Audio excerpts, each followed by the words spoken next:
Webster's dictionary defines an occult as matters regarding as involving the action or influence of supernatural or supernormal powers, or some secret knowledge of them. By this definition, the state of Arkansas would build their case using the occult as their murder for the 16-year-old Jason Baldwin and 18-year-old Damien Echols. Jessie Misskelley Jr.'s trial was severed from them as he was going to be the state's star witness. His confession was the foundation of their unstable case.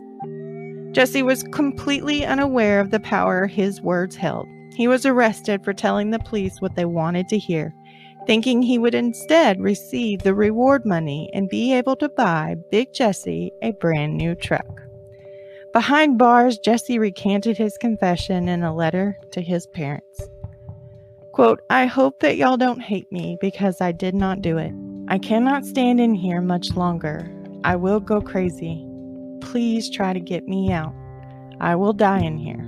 End quote. The unknowing teen had just implicated himself in a crime he was nowhere close to the evening of May 5th, 1993, taking down the two teens he did know when investigators spoke their names. The courts in Arkansas appointed all three teens two public defenders, and for Jessie Misskelley, his lead defender walked into the jailhouse, sure as rain that his client was guilty. Who confesses to a murder, one especially heinous as this, if they did not do it? Welcome to the True Crime Librarian. I'm your librarian and host, Ashley. Tonight, we finally close up the case of the West Memphis 3. Anger boils over in everyone who knows these three teens because what they are sure of is that none of them are capable of doing what they are being charged with. But out in the crowd, the killer may be sitting there, watching in awe, completely dumbfounded by the magnitude of it all. How the law never even looked in his direction. America watched as these three teens replaced the faces of the three 8-year-old boys who lost their lives. This case didn't just develop into a circus. It showed the world the flaw in the justice system and how an innocent man could go down for something they did not do, placing fear into those who learned that no matter what they're said, their words could be twisted just enough to cost them their life.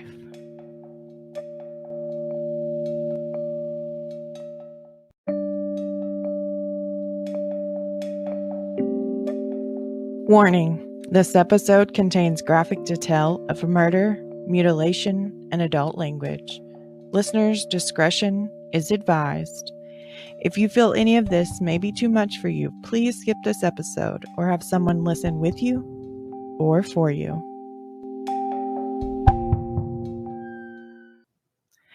Good evening, my true crime nerds. I am so happy to be back and so incredibly sorry for the turn of events that delayed this episode.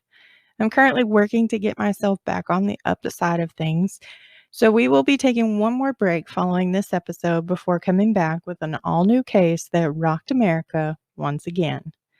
A little bit of house cleaning before we get started.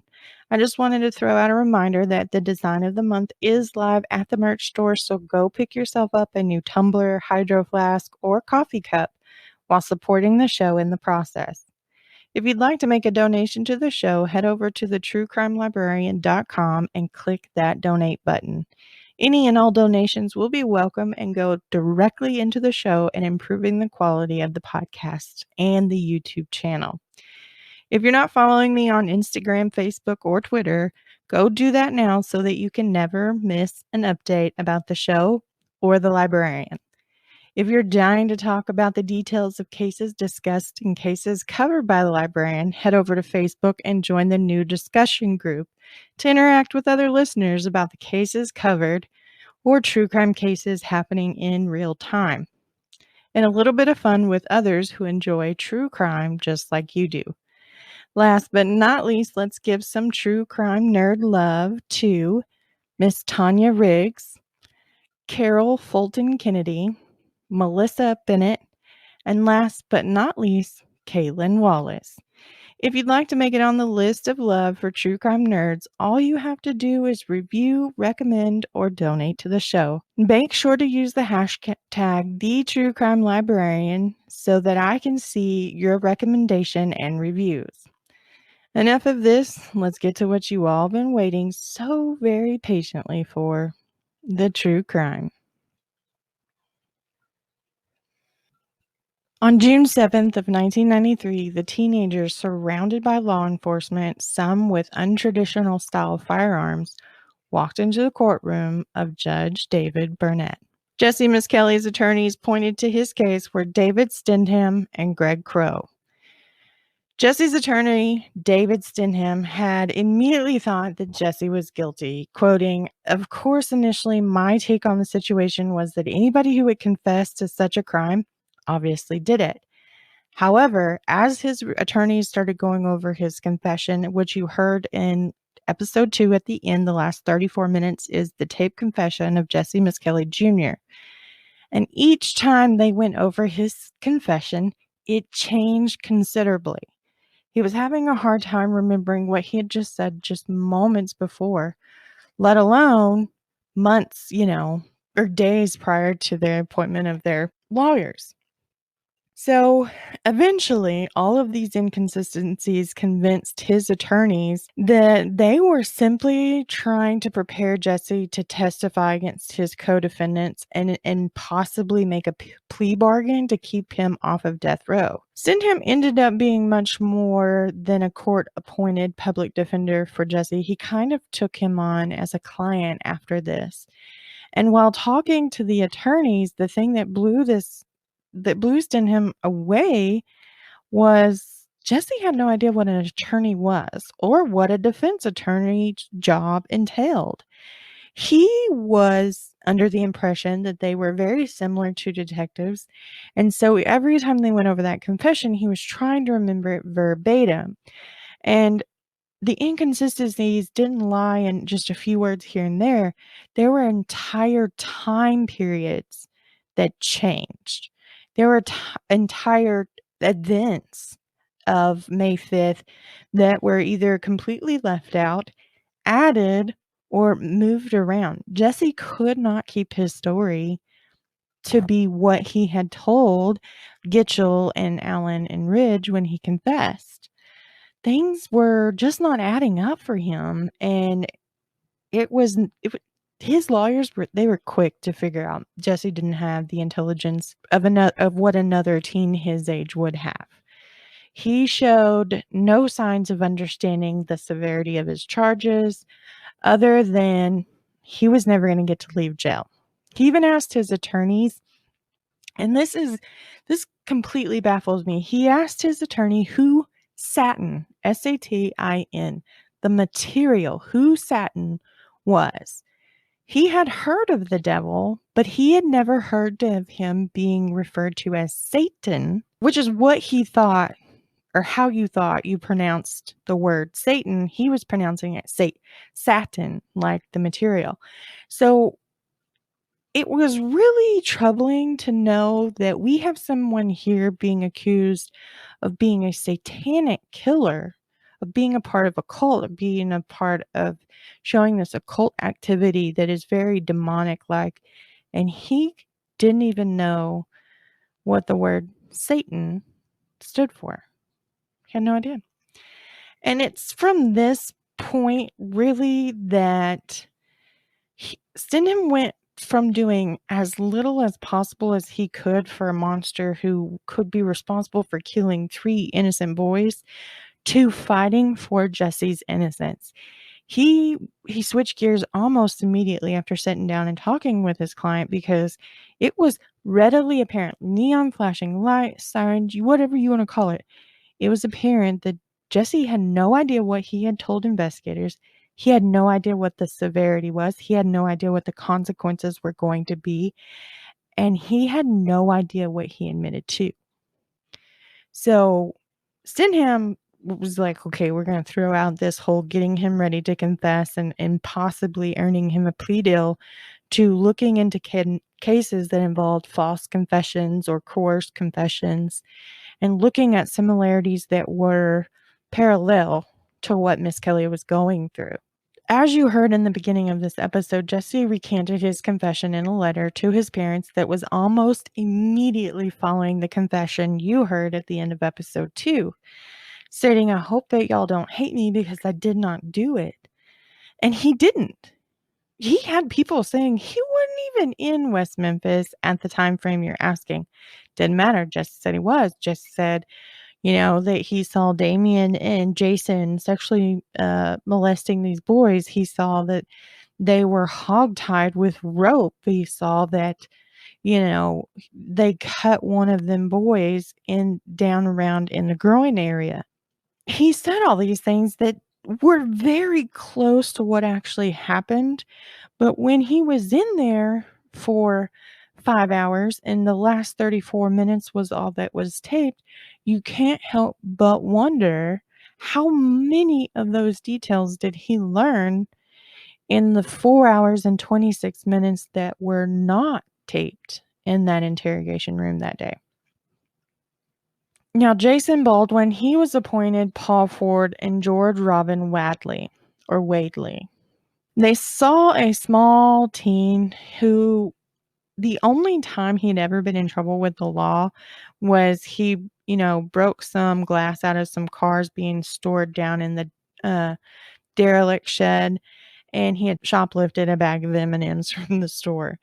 He turned out to what's funny about this and why I kind of giggle about his criminal history is because they painted a portrait that Jason Baldwin was one of the most vicious killers amongst the three who took part in the murders of these boys.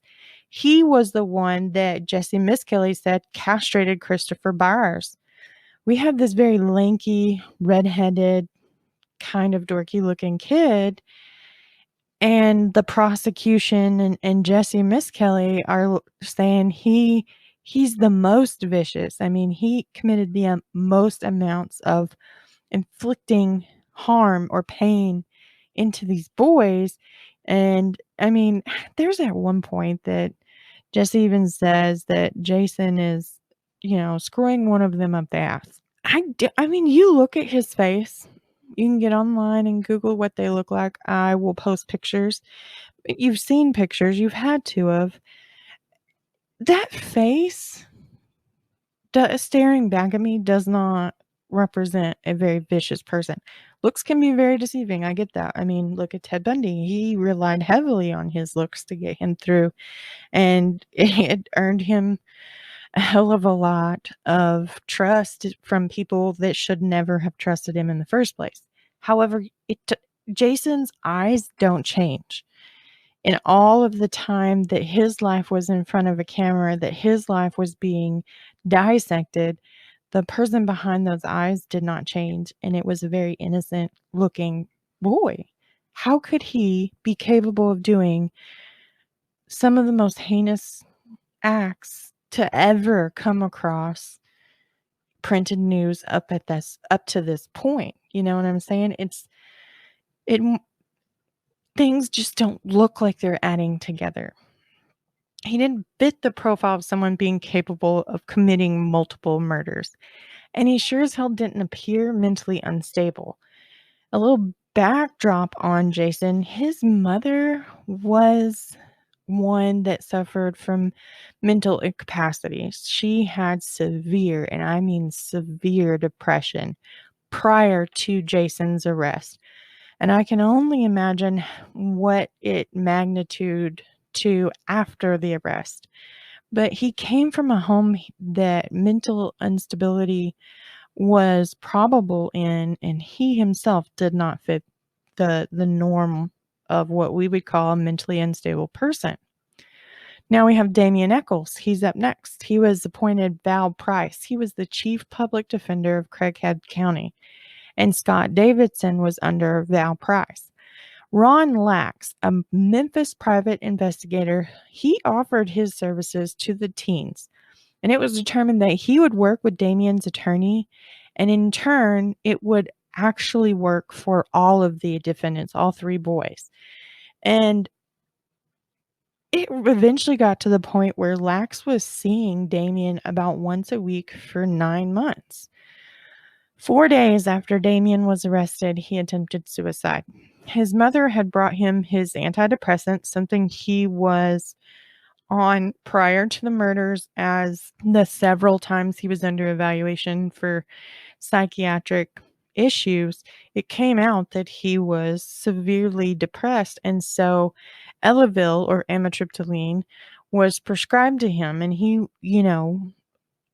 had saved up 4 days worth of medication, which gave him roughly 12 pills. He ended up cheeking them, and on day 4, he decided he had plenty. It was going to be enough medication to kill him. Instead, he ended up being taken to the local hospital where his stomach was pumped. Now, Ron Lax's assistant, Glory Shettles, soon learned that Damien's dive into religion was his way of finding a place in this world. And we kind of talked about that. We kind of dabbled on that when we went into Damien's history. And I said, I felt that the reason he did what he did, the reason he looked at religions in the way that he did, is because he was a lost soul trying to figure out where he fit in. And Shettles, she came to the same conclusion. She also learned that the reason Damien dressed in black was because Deanna Holcomb, the girlfriend prior to Domini, told him he looked best in black. So he took her at face value, and black was added to his wardrobe exponentially to the point that that's pretty much all he owned. And wearing a trench coat, this was long before 1999, and we, felt like people were hiding firearms under these big, long dust jackets, was something he thought was just cool at the time. And now in retrospect, if Damien's asked, what he thinks about the trench coat thing, and he says he wishes he could go back and choose not to wear it. But at the time, for him, it was a piece of clothing he was comfortable in, and he felt like made him feel more cool, more popular. With everyone seeing a teen who worshiped the devil and terrorized his community and stealing the lives of 3 8-year-old boys to sacrifice to a devil, they saw Damien. Or at least that's what they were trained to see. Following the entering of all 3 of the boys' pleas, discoveries, search warrants, and locations were highly, highly debated. Public defenders for all 3 teens struggled to make heads or tails out of the pile of information that was being turned over from prosecution. This paper, okay, so can you imagine dropping your books and your notebooks and your folders and stuff in the hallway, and your papers scatter, and you're trying to put it back into some ordinance, and you just end up basically picking up the pile of disarrayed papers and heading off. This is what the defense attorneys were handed as far as the discovery and things like that went from prosecution. It was a jumbled pile of mess. And trying to put into order the way the prosecution's brain was thinking, virtually impossible. I mean, 2,000-page discovery. We see a 2,000-page discovery with Chris Watts, but in 1993, it's a rare occurrence to see a discovery of that size. All 3 sets of attorneys, they went to Judge Burnett, and they tried to get him to rule that Prosecutor Fogleman clarify the things he was turning over.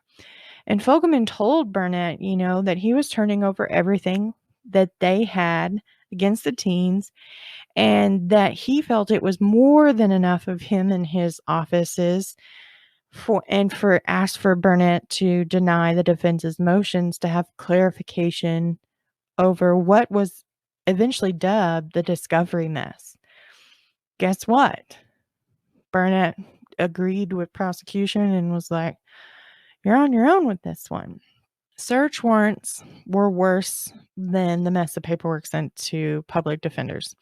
Detective Ridge told Wadley, Jason's attorney, that the judge that signed off on the warrant, Judge Rainey, had went down to the station and helped detectives write the warrants in a manner that would give them appropriate cause and leave no doubt in Rainey granting these warrants to them. This was following the arrest of the boys. They needed to get inside their homes. They needed to see what they had before anybody had an opportunity to get rid of it or destroy it. And so the only problem was we have the confession of this teen whose story doesn't make sense. He says like 8 times during his confession, and then I went home. Well, if you went home 8 times and came back, I mean, I don't understand how he was able to tell more to the story after he went home. Well, circumstantial is basically all that confession was. It wasn't really enough to prove that there was a time limit on them needing to get into these homes. So the judge came down to them and was like, let's write this out in a manner that nobody will question why I signed it. In the vague, they needed to find blue, green, red, black, or purple fibers, something that was found in nearly every home in West Memphis, or Marion, surrounding any suburb. Yeah, you can't find those colors in every home, right?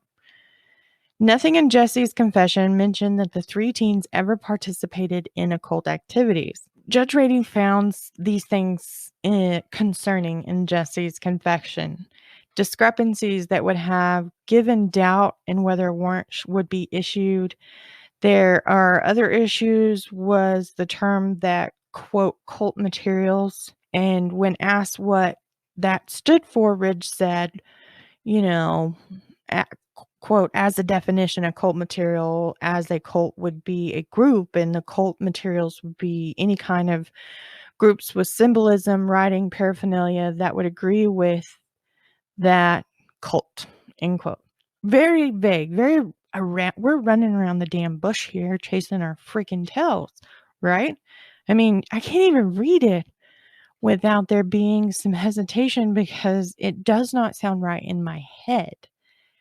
When he was asked to clarify further, basically said books, reading materials, drawings, knives, anything of that nature. So virtually everything that a teenage boy would have in his room not everybody wrote, but you have music that stands for things, children. I mean, a lot of people out there, music speaks for them, right? Well, okay, so if you take into account their taste in music, that could be questionable, and it will be for these poor teens.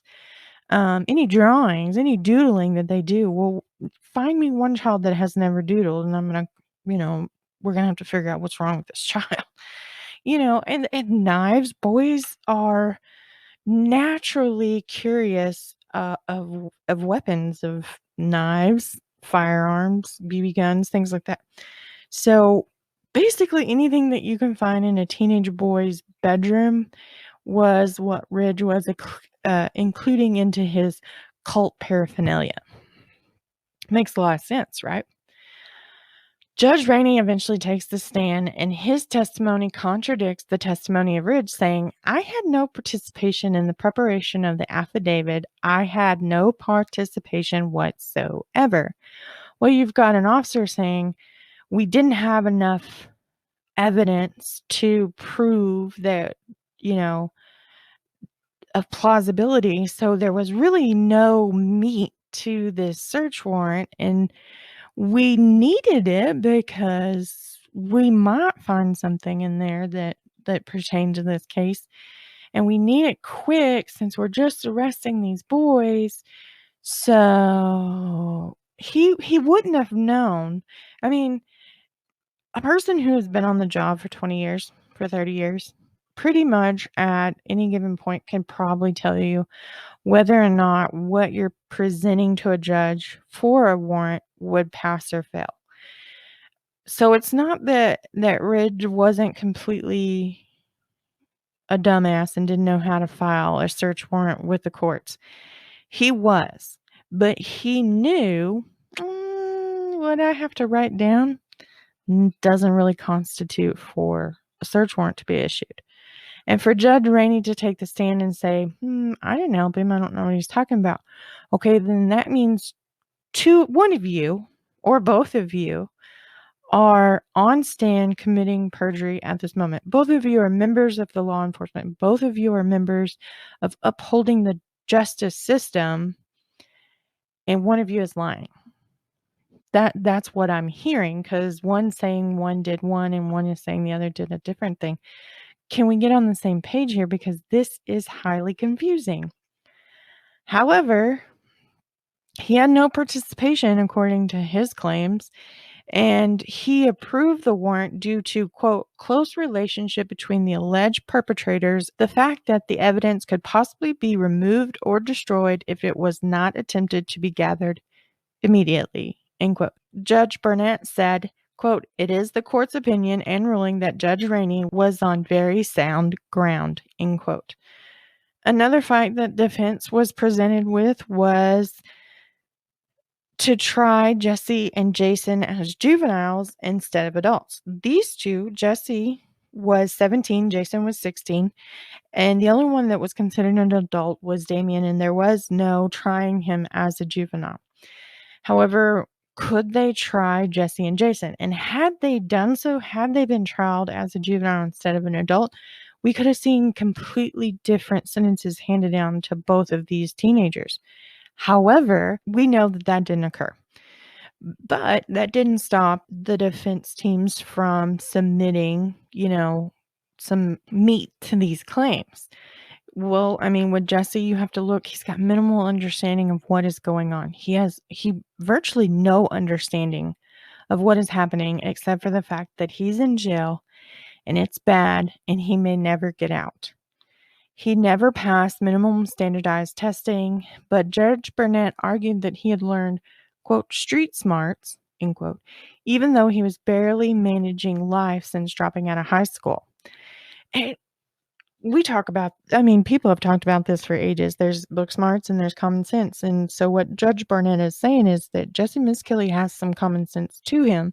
He's not entirely dumb as his intelligence implies.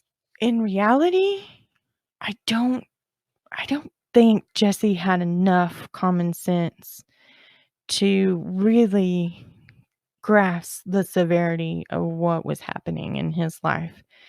And I'm sure because of everything being so unknown and not understanding what is going on, that intensified his fear of, I'm never getting out of jail. Okay. Burnett also ordered that due to the seriousness of the crime, both Jessie and Jason would have to answer to the circuit court as an adult, end quote. These two would not be standing trial as a juvenile, which means they are eligible for some very serious adult sentencing. They are being charged with capital murder, not on one count, but on 3 counts. Okay. Jessie Misskelley eventually has his dubbed down to first degree. But for Jason and Damien, it's capital murder that houses a maximum sentence of death by lethal injection. He's 16, and he is facing the fight for his life. Due to the media attention, the location of the trials would play a huge part in the way they would play out. A large part of Jessie's confession had even been published in the Memphis Commercial Appeal and quoted repeatedly in other media outlets. Okay, so finding a jury in this mess, very hard to do without having bias. As a result of not being able to find a jury who's not biased or know any part of this case, because like I said, from the moment these boys went missing, media was on top of this case, even intercepting information they should not have shared with the public. Stidham was fighting for Jessie's trial to be moved as far away from West Memphis as possible so that he had an opportunity for a fair trial. Pay attention to that word, fair. Don't keep that in the forefront of your mind. Jessie's attorney was trying to get a motion filed so that any motions beyond this point would be sealed so the media could not be able to report on what was going on and further deterioration of the chances of a fair trial for any of the boys. All three teams submitted a request to move the trial to a different jurisdiction. And guess what? Stidham lost the ruling. I mean, because we know, I'm going to link a website into the description of this podcast and this YouTube video. If you are interested in knowing further about this trial, click on it, and it's very nicely organized. You can click on the documents index tab and you are greeted with a glorious amount of information that has been made public about this case. It is a true crime nerd's dream, but it also is very overwhelming. So caution to that. If you do decide to follow the link, know it's a rabbit hole that you'll spend the next 3 or 4 months in. It's got that much information in it. Jessie Misskelley would be tried in January in a very tiny town of Corning, and Burnett would preside the case. Jason and Damien's trial was moved to Jonesboro, which was the largest city within the district, and it would follow the conclusion of Jessie Misskelley's trial. Neither one of these is considered a win. Neither one of these are far enough away to offer these boys a fair trial. Okay. However, they're not in West Memphis, so that's a start, right? On August 4th, 1993, Jason and Damien entered their plea of not guilty. Judge Burnett had something to say in regards to the boys and their mental capacities, and this is highly important as well. It said, quote, "I'm concerned with the possibility of a motion to seek mental examination and the inevitable delay of this case. If you don't request it within 30 days, you are waiving it. You're on notice that the court is drawing a deadline as far as that defense goes," end quote. Now, funny enough, because Burnett was very like, well, somebody's going to file the plea of not guilty by reason of insanity, right? Or maybe by reason of mental capacities, because we have Jessie Misskelley. None of the teenagers' defenses went with that strategy because they were all going on the fact that all three boys were innocent, not because of a mental illness, not because of a break in reality, not because not for any other reason than the fact that they physically did not kill these boys. On December 30th of 1993, a teen that corroborated that Jessie Misskelley had told him that he, Jason, and Damien had, quote, "sacrificed them little kids," end quote, told Ron Lax that the police had interviewed him for 5 hours to try and get him to back up Jessie's confession.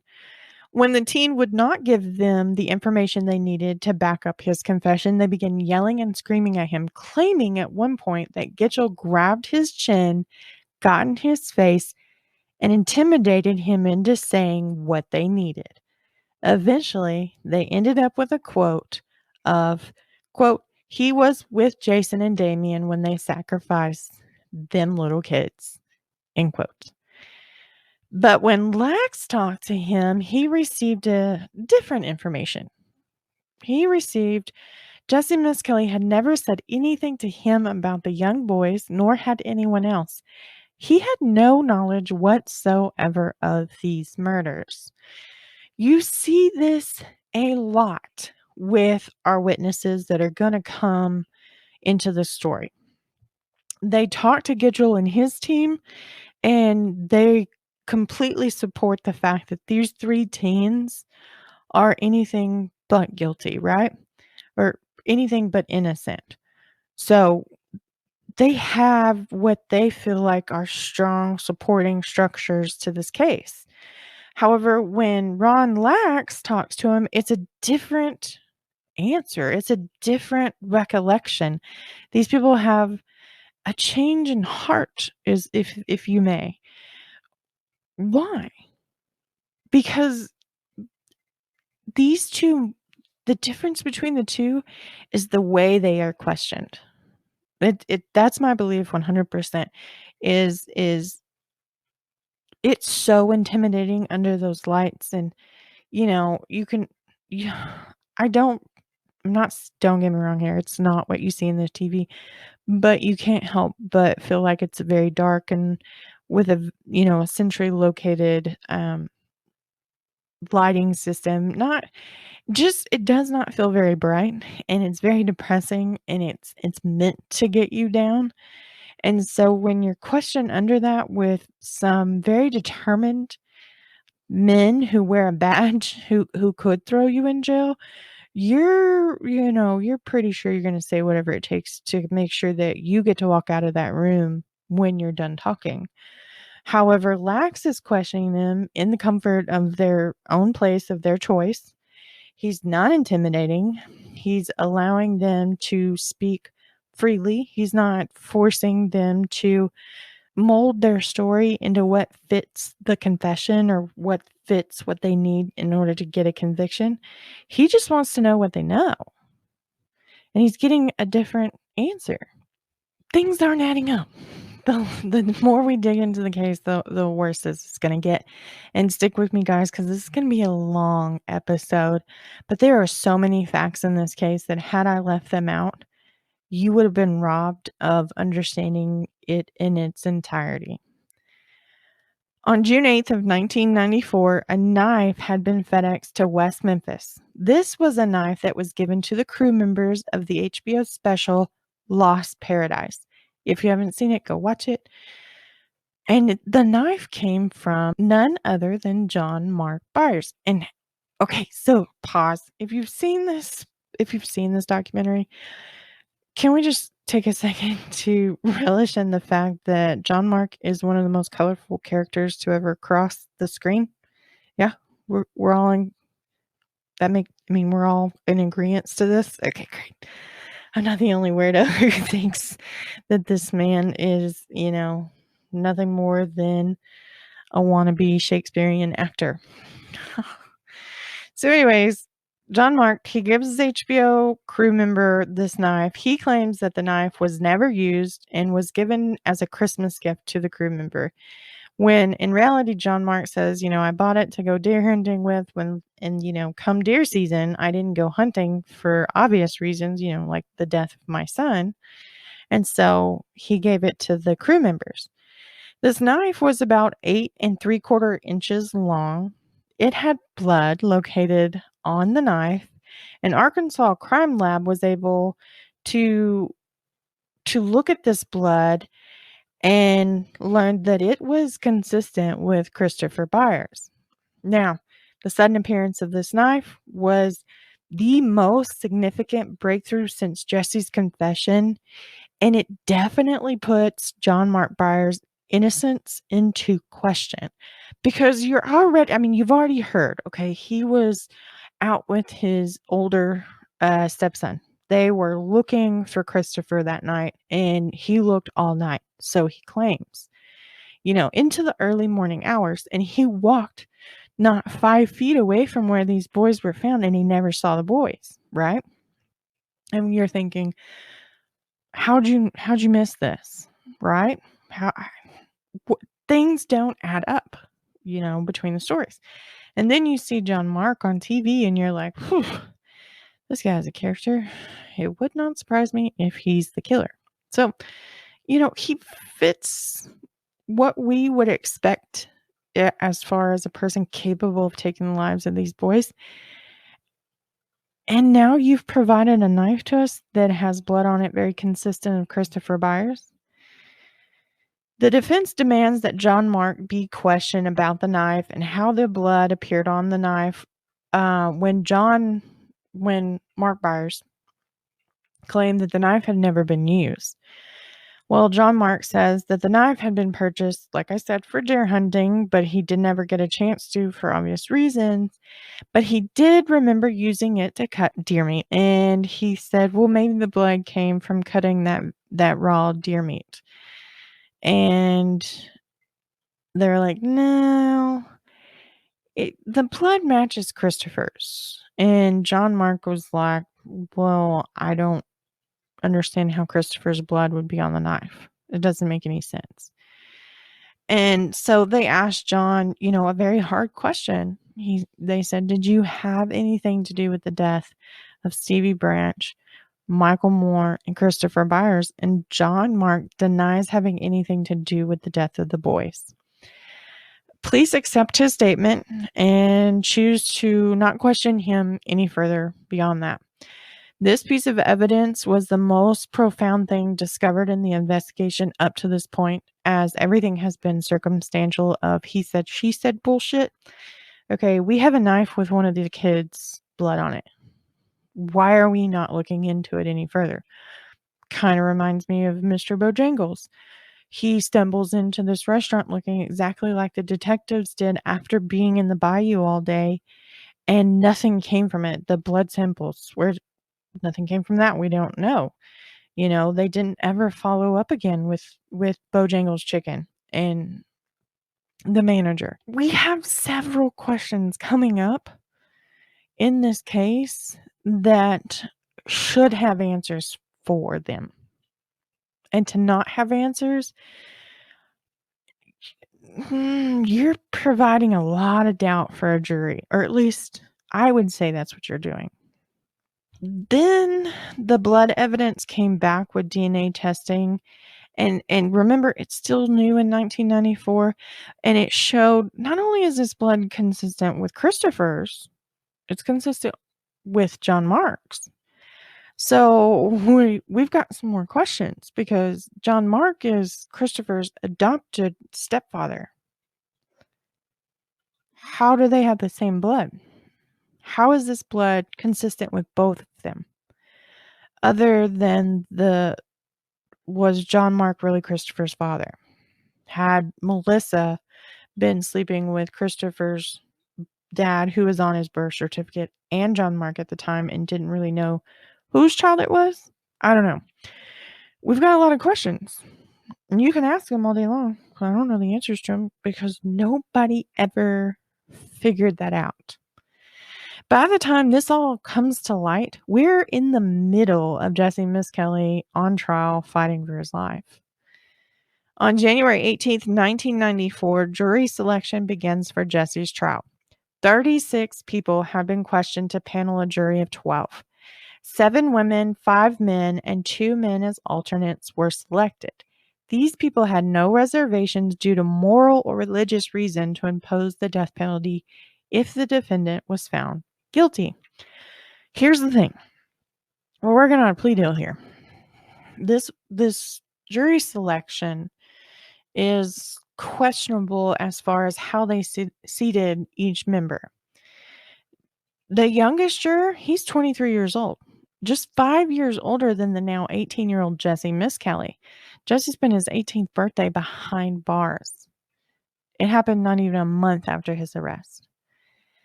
And now he's got someone damn near his age going to make a decision on whether he's going to spend the rest of his life behind bars or not.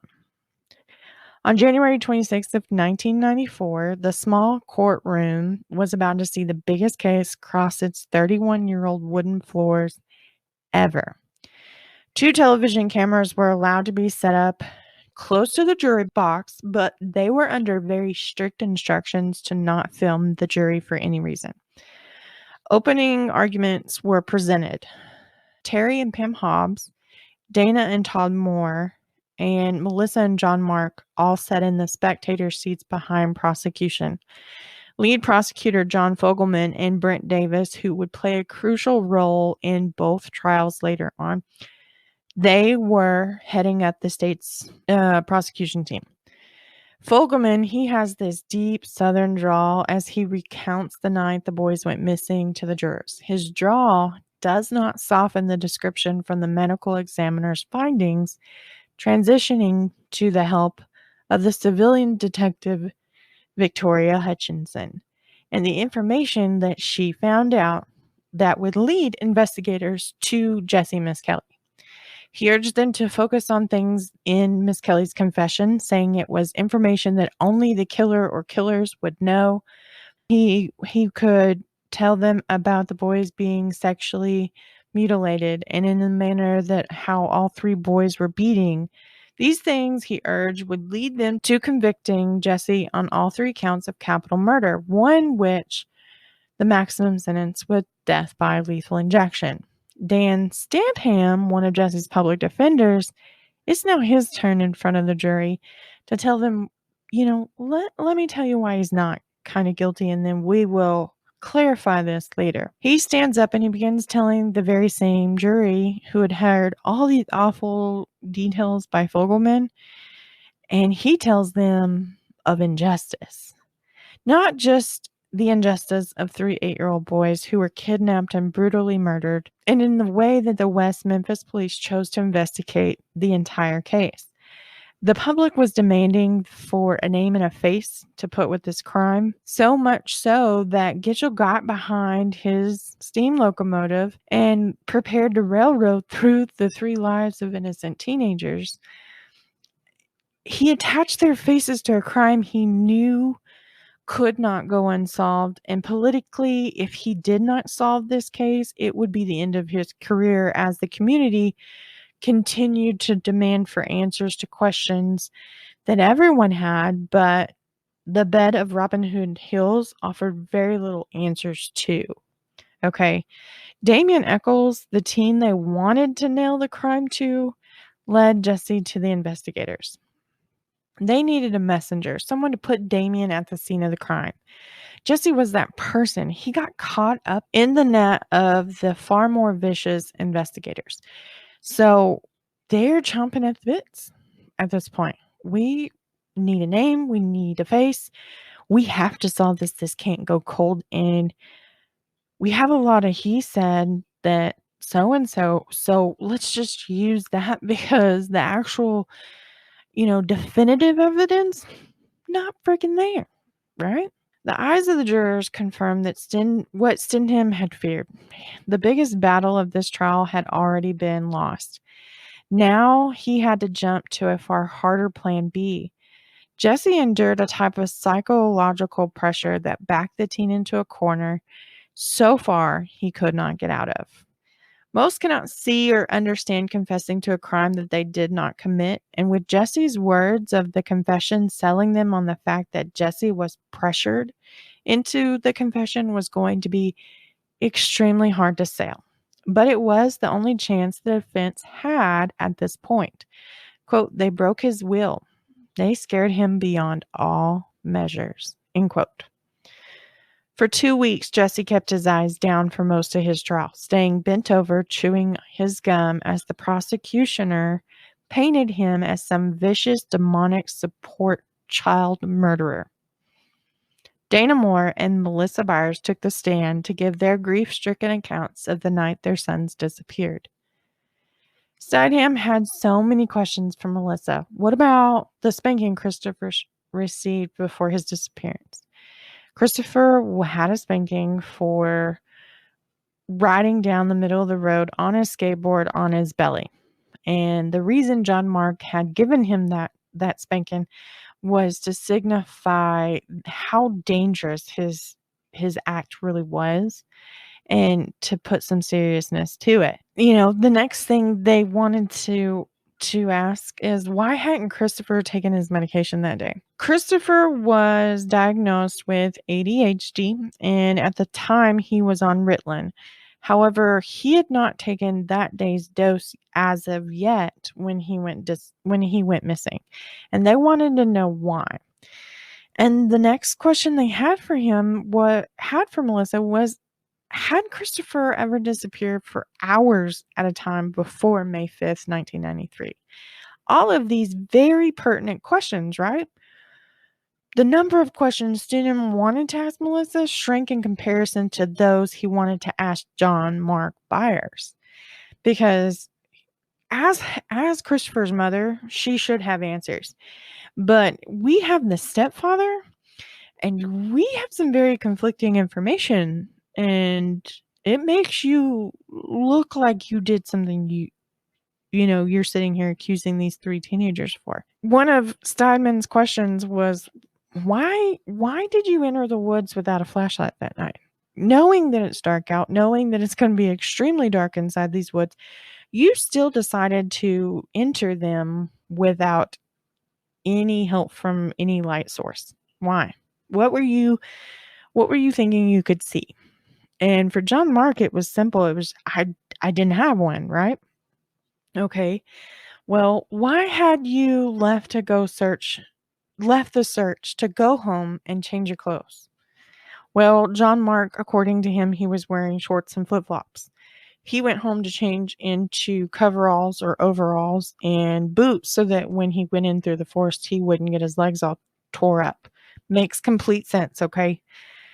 If you want to go in there, I realize that there's some urgency, but at the same time, you're not going to be doing anybody any good if you become, gravely injured. So I get going home and putting that on. I'm not going to hold that against John Mark. But the most important question, what about this mysterious blood-stained knife that John Mark had gifted to HBO crew members? Right? Doubt. We've got to implant the doubt. That's Steinman's job as the defense lawyer. Plant enough doubt that the jury can't say that, there wasn't any to prove that he should be found innocent, right? The risk of accusing them of having more to do with their son's death and Michael and Stevie's disappearance would be so great that it could possibly drive that last nail into Jessie's coffin. And even though Steinman had all these questions, all very legitimate questions, questions we're all sitting back going, why didn't you ask? Is because he had to look at how damning that could be for his client. And since he works for his client and not for solving this case, you have to weigh the outcome. And as a lawyer, that looks to be one of the worst positions you could be in. Detective Brian Ridge was up on the stand, and he breaks down into tears talking about how he was on his hands and knees searching through the 10-mile bayou for the boys. And the bicycles recovered from the water near the pipe bridge were wheeled into the courtroom for emphasis of what had occurred during the search for these boys and what it put the searchers through when they came across them. It back in the Gabriel Fernandez case, the prosecutor did the same thing with the box that Gabriel was constantly locked in. He wheeled it into the courtroom, and it gave the juries just a small glimpse into what the child endured. Well, it's the same thing here, wheeling these bicycles in. You see that they are rusted and they're covered in dirty water, and they've, they get to see that this is what it did to 2 bicycles that were pulled from that same water. Imagine what it did to the boys who were pulled from the same water. Dr. Peretti took the stand following Detective Ridge, and he handed the jurors a handful of photos. Each one of these showed the boys on cold metal slabs inside his office. The fact that Peretti couldn't nail down a time of death with all 3 boys was crucial, because with Jessie Misskelley's confession and at his trial, and consequently into Jason and Damien's trial later, we have a wide array of times, and nailing down when the death occurred could go far in proving whether or not Jessie's confession is true. Things these things we are accustomed to knowing. We've heard medical examiners time and time again give us a time of death, and that time of death is able to put the killer at the scene of the crime. Well, the same thing goes here. Your Emmy saying, I can't determine that because there was a dramatic change in temperature between the water the boys were in and the air they were lifted out of the water into, and them being on the bank, and it just interfered. And Peretti says, determining time of death is more of a work of art. It's not entirely reliable. So even kind of putting his own profession into this questionable state, trying to say, I really can't nail down a timeline because if I don't give you the right one, it could blow the state's case up in their face. So instead, I'm just not going to give you one. That's what I'm deducing from what he's saying. It's not a work of art. It's science. You look at the rate of deterioration. You look at, lividity, you look at rigor, you look at infestation of larvae and bugs, and you take into account where they were found, the temperature in which they were found. All of that is a science. It's not an accurate science, but you are handed each and every detail you needed in order to determine that timeline. We're not asking you down to the freaking second when they were killed. We're asking you can you give us 6 hours, 7 hours, a time frame of 7 hours from when these boys were murdered? And he didn't even do that. On cross, Stindham was after two very important things with Dr. Peretti, the medical examiner. He wanted to know, had the boys been choked and had the boys been sodomized? This is something we are going to hear play out in Damien and Jason's trial later. This is very important because you heard in Jessie's confession that, Damien choked the boys real good, and Jason was screwing them up the ass. Both of these are clearly evident in the words that Jessie says. There is no beating around the bush. He just comes out and says it. He doesn't have the capability to soften that blow of information. And Peretti testifies, there's no evidence of choking on any of the boys in any of his findings. And he testifies that there was some discoloration in the anal tissue that does not directly mean that there was a rape that occurred. But there was no lacerations other than the dilation of that tissue and the coloration. So no, he could not say that the boys had been raped. Well, that's a little damning, but okay, we can still come from this because not every rape causes lacerations, right?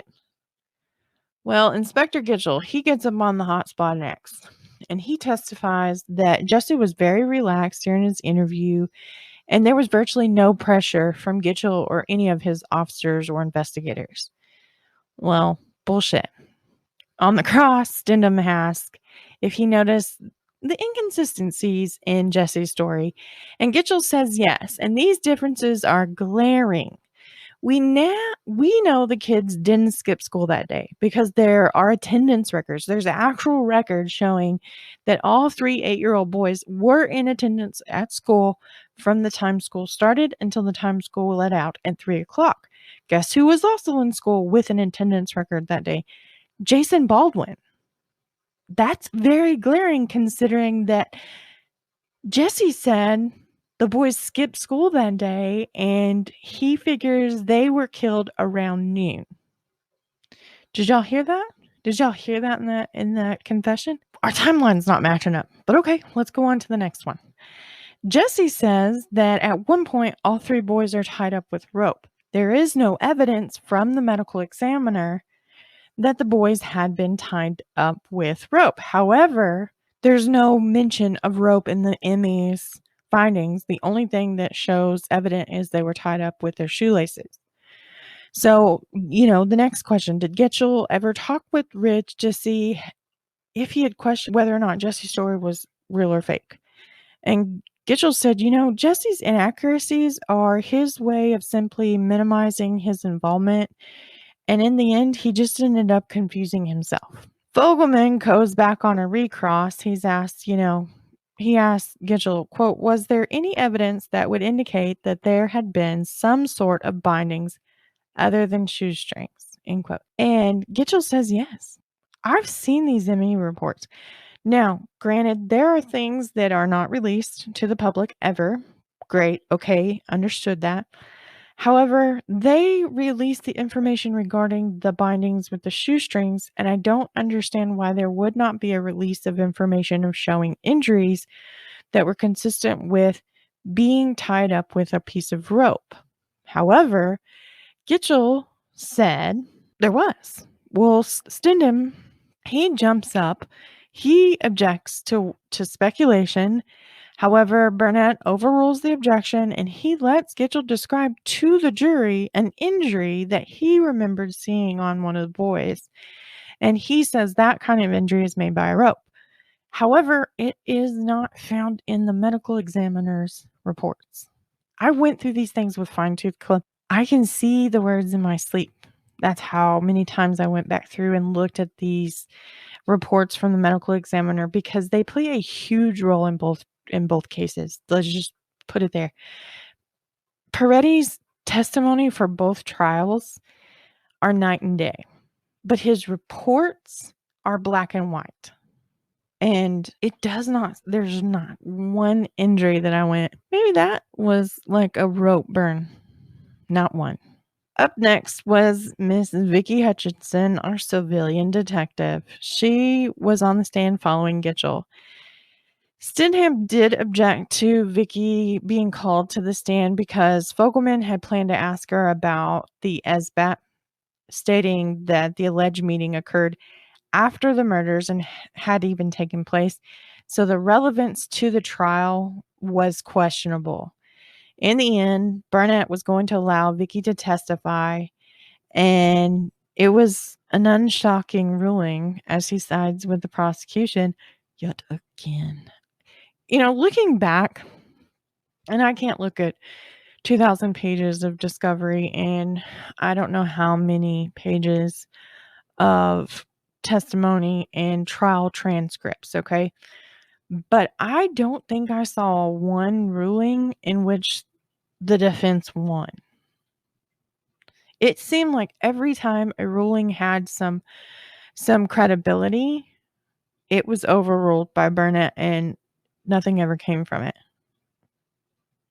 This is infuriating because you're seeing a judge lean completely towards the prosecution when he himself is to remain unbiased until he hears both sides. Well, the longer this goes on, the days that we are into this trial, Burnett leans further and further to the prosecution. She ends up getting on the stand and she tells the jury that Damien had invited her to this SBAT, which she learned about in reading one of these witch books she got from the library. She says she worked with the police playing detective because her son, Aaron Hutchinson, who plays a huge role behind the scenes and is on the witness list, but he was never called to the stand. Aaron was really good friends with the victims, and this is why Vicky's like, well, this is why I worked with them. And during her testimony, there was no true implication to Jessie being involved in the murders. Nothing she said really pertained to Jessie Misskelley. On the cross, the defense, they bring up her history and they're trying to damage her credibility is what they're doing. And so they ask her, have you been convicted of writing hot checks? She says yes.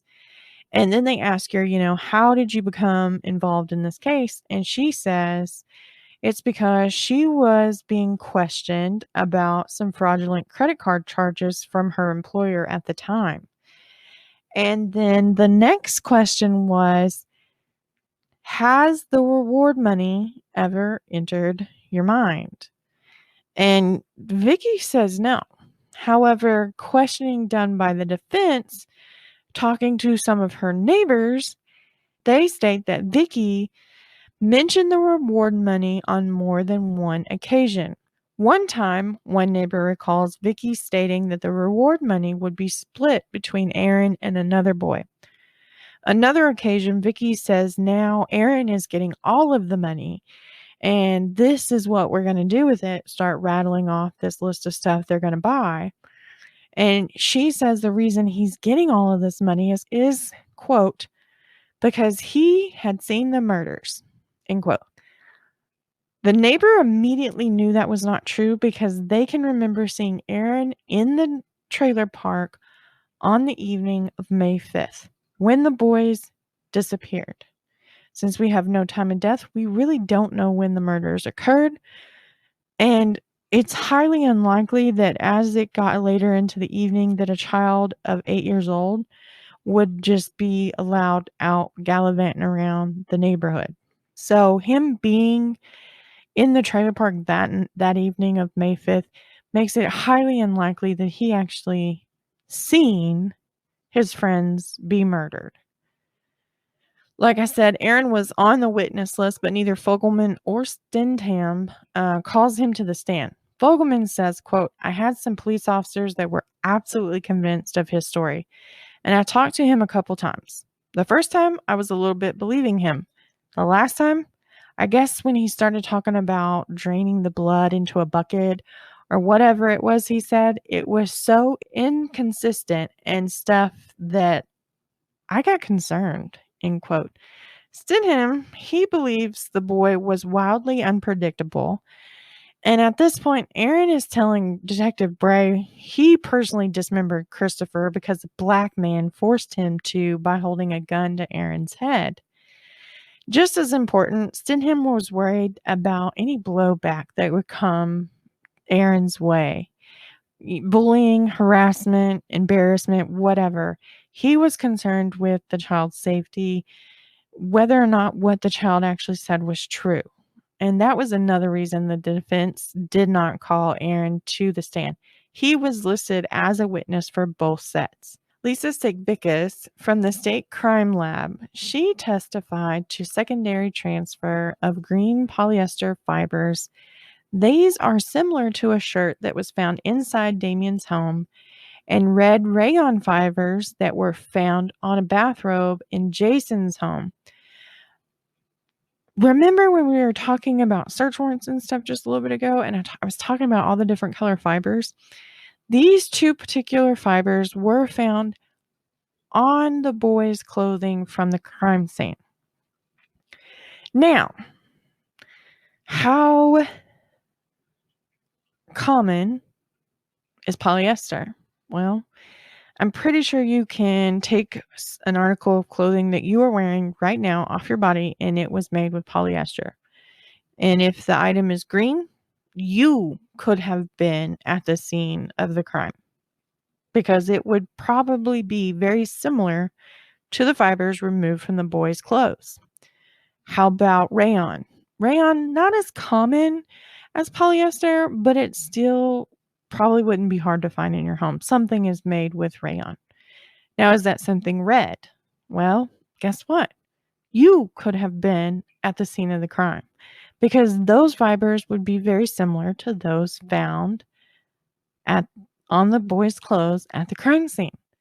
Do you see where I'm getting at here? You know, they say these fibers are like finding a needle in a haystack. Really, I would probably compare it to finding hay in a haystack. It showed me nothing. Really, honestly, it really didn't. The more I looked at these two pieces of evidence, the more I was like, I bet you could walk into any of those people involved in any part of this case, and you could find a green polyester fiber and a red rayon fiber. I would be almost willing to bet everything I own on it. At the time, had you walked into any one of them, the people involved in this case, you could have found any of those fibers in their home if you looked hard enough.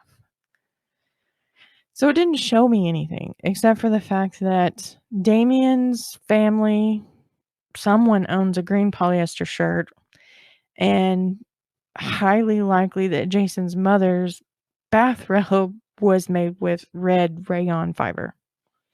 That's what it showed me. Now up to testimony was the different knots the boys were bound with. And Lisa, she testifies that Michael had a combination of square knots and half hitches. I am not going to choose to be this, knot expert. I'm really not. I tie my shoes. To me, that's a knot. You double knot it. That's a knot. I can tie fishing line. I'm not really sure what that's called, but I can do it. It's a different kind of knot. I really honestly could not tell you the difference between knots. And I'm willing to admit that I am not an expert in knot tying.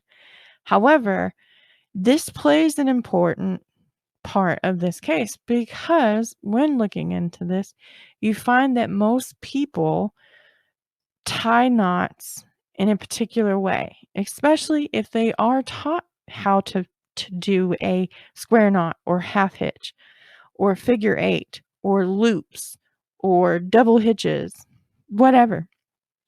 People, they get very comfortable with one style, two maybe. And so for the boys to exhibit different bindings, different knots in their bindings, we've got some question coming up. So like I said, Michael had a combination of square knots and half hitches. Stevie had a combination of half hitches, figure eights, and loops. And Christopher was tied with 4 double hitches. Fogleman claims that because there are different sets of knots, it indicates multiple killers. And to this, I certainly agree with you, Fogleman. I find that the different knots is showing us that we at least have 2 different perpetrators because we're seeing these half hitches, these double hitches, figure eights, square knots, loops, okay? Well, if any of the people who killed these boys if they were men and they went through Boy Scout, or if they were female and went through the Girl Scouts, learning these knot tyings is highly likely. So trying to tie one with a half double hitch and one with a figure eight, you're trying to maybe throw off the police when they do find them. And so maybe tying 2 different knots, it is something you thought of, but tying 2 different knots that you're comfortable with tying doesn't, it's not a stretch, it's not a reach. So yeah, I agree. The different types of knots are showing us we've got multiple perpetrators in this case. And never once did I say that I thought just one person was capable of committing this. They are. Somebody out there could tie all differently. But it's not likely. Not in a tense situation like this are you going to pull out the book and be like, okay, how do I tie, a square knot? And try to tie a square knot when you have boys who were squirming and terrified and not really sitting still for you to accurately recreate a knot that you're unfamiliar with. I just don't see it possible. The state calls William Jones. This would be their star witness in the trial of Jessie Misskelley. He was a teen that had supported Vicki Hutchinson's testimony earlier that the defense was trying to discredit her. This linked Damien to the satanic cult Hutchinson described and to the murders.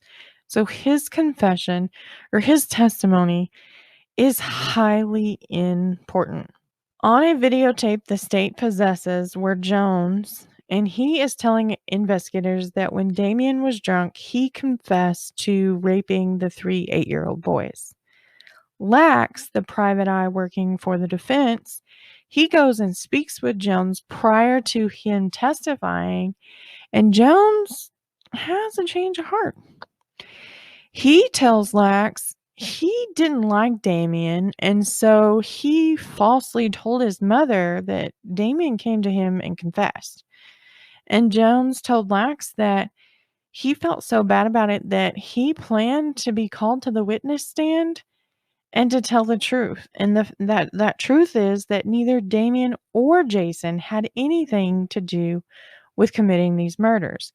He had used information from the papers and rumors in order to credit his story. Jones was not the only person that Lax had come across that was changing their story when it came to what they were going to testify to.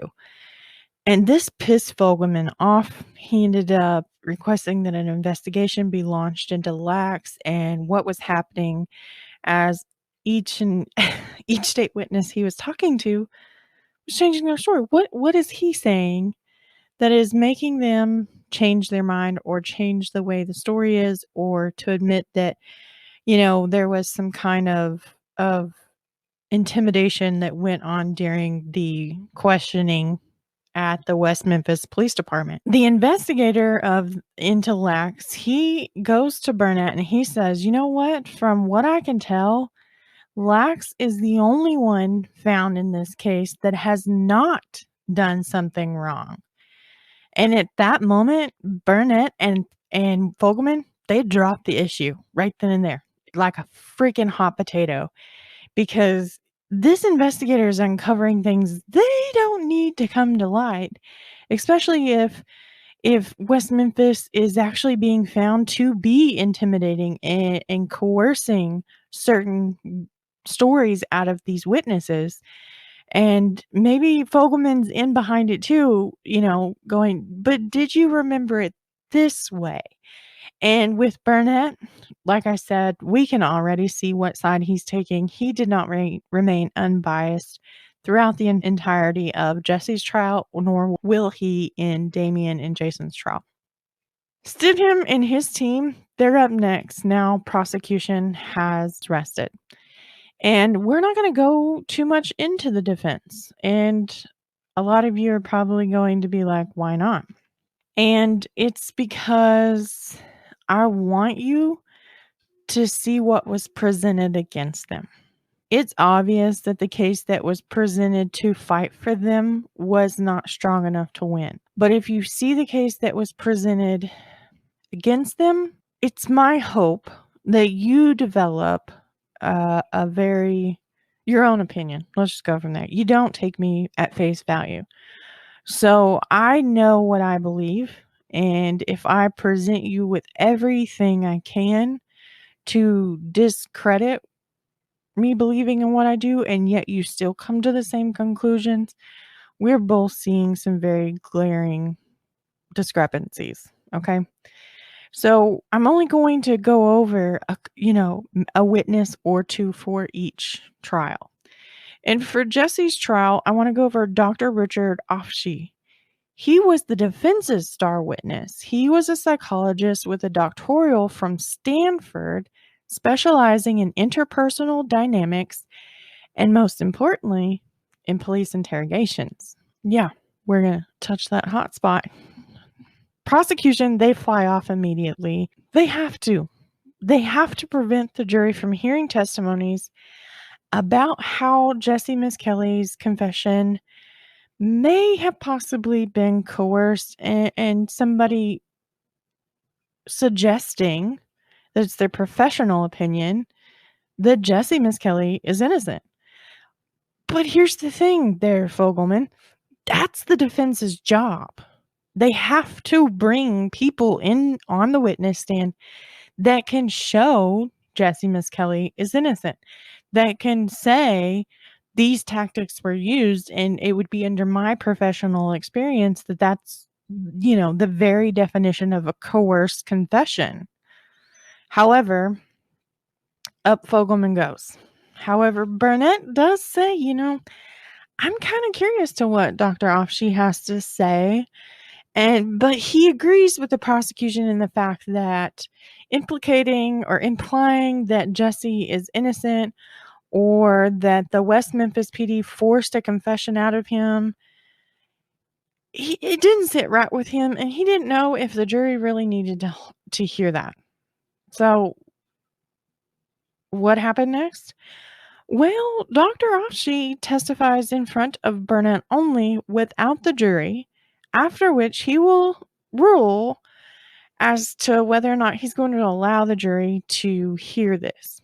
In the end, it is ruled that Dr. Afshi's opinion on whatever there were tactics being used to force a confession or misremembrance of the detainee, things like that, the defense had to stay away from questioning. So the whole point of Dr. Afshi is to provide some knowledge about what exactly goes into a coerced confession or forced confession. He's got some experience in this background. It's something he's studied profoundly, and he comes from a highly accredited Stanford University. So surely he has, an inkling or two of what the hell he's talking about, right? The juries marched back in and they hear Dr. Afshi's opinion on questions and tactics that brought concern to him. And one of the big ones was offering Jessie multiple choice questions where each answers were designed to benefit the investigation no matter what answer Jessie chose. Afshi goes on to state that this is one of the biggest red flags in understanding coerced confessions or forced confessions, because you're not giving him an opportunity to tell you what happened. You're giving him partial statements, and he's to fill in the blank with only these options. And when you have somebody of Jessie's limited mental capacities, they don't see, there's an option E, here's what really happened. They don't see that. And for anybody in a situation like that, you're highly, highly stressed. It's very intimidating whether, they're playing good cop, bad cop or not. It's just, there's a lot to take into consideration, and thinking clearly is not something that's readily available with all of these environmental stressors, right? So even providing a person who does have the capacity to know that there is another option and that's what really happened in that kind of setting would fail to see that until after they answered. So it doesn't look good. Let's just put it that way. It doesn't look good for the state. And you would think the defense hit something and drove in, that big railroad spike of doubt. However, on February 4th, 1994, closing arguments are given to the jury. One side pleads that the jury convict the Satan-worshipping baby killer on all 3 counts. The other side's fighting to save the life of an innocent man. They deliberate until February 5th, 1993. 7 women, 5 men come back with a verdict. Jessie keeps his head down as Judge Barnett reads his faith. In the death of Michael Moore, he is found guilty on first-degree murder. In the death of Stevie Branch, he's found guilty of second-degree murder. In the death of Christopher Byers, he's found guilty of second-degree murder.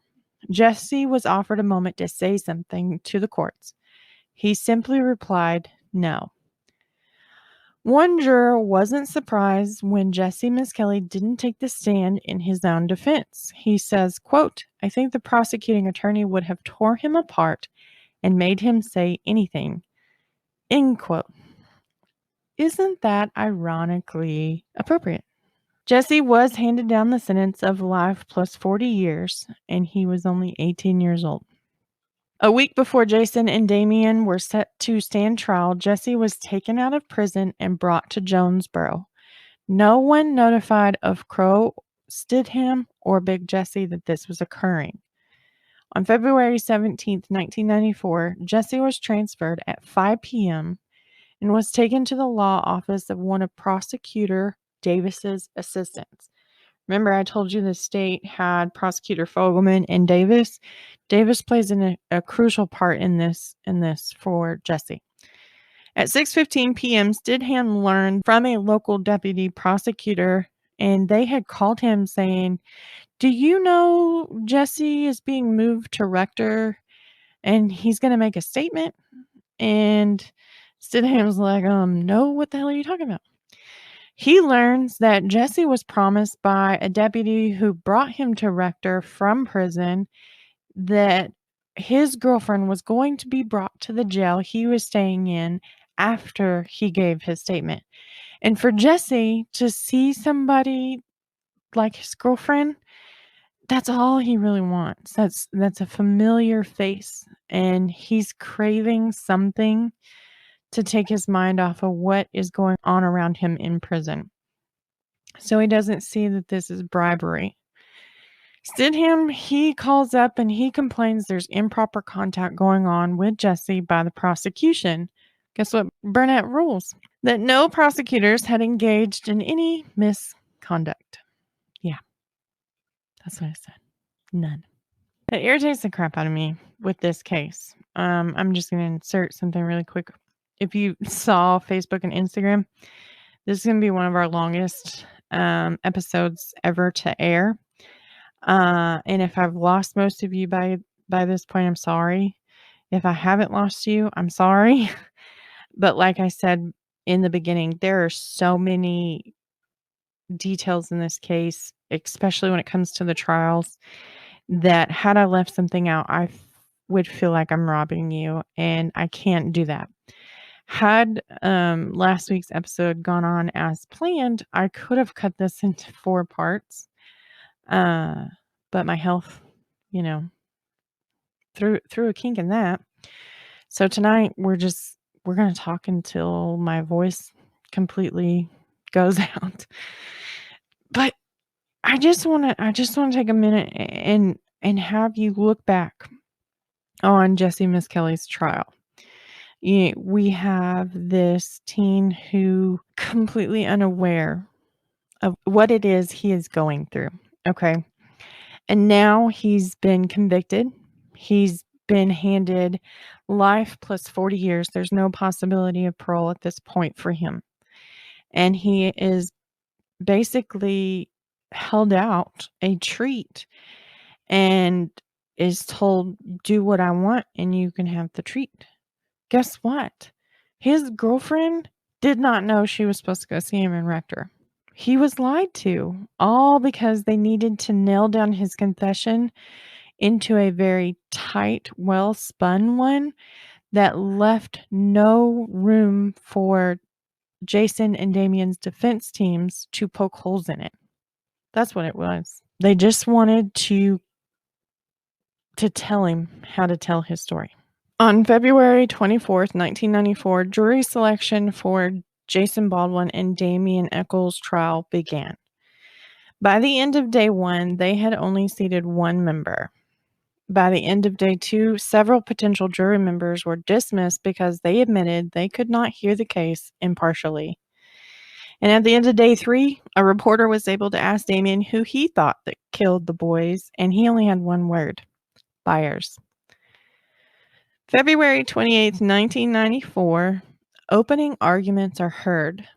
Fogleman starts by telling the juries of how most of what they will hear would be what is called negative evidence, and how it doesn't really show a connection to anybody. No fingerprints, no blood. But all of that is going to be explained later by the state. Jason's public defender, Paul Ford, started with Jason not being a troublemaker. He comes from a poor background. He was responsible for getting him and his brothers up and ready for school each morning. Quote, Jason was arrested for the murders only because the police had done a sloppy investigation, end quote. As there is no solid evidence pointing to anyone. Damien's lawyer, Val Price, echoed Ford with the police's ineptitude, claiming detectives developed, quote, Damien Echols' tunnel vision, end quote. Well, I'll be honest with you. He's not the all-American boy. He's kind of weird. He's not the same as maybe you and I might be. That'll be negative. But I think you'll also see there's simply no evidence that he murdered these 3 kids. As witnesses were beginning to be called, it almost mimicked the Jessie Misskelley trial. Pam Hobbs and Dana Moore got up on the stand and described the last moment they had saw their sons. Melissa Byers talked about John Mark seeing Christopher riding in the street on his belly and the spanking that came out of that. A noticeable difference between this trial and Jessie's was a mutual witness who had said he had seen 3 kids going into Robin Hood Hills in Jessie's trial. And this is to corroborate Jessie's confession, because Jessie says there's only 3 8-year-old boys that went into the woods that day with Damien and Jason and Jessie. However, now that we're at Jason and Damien's trial, he doesn't have to corroborate some kind of confession, and he testifies to seeing 4 boys go into the woods that afternoon.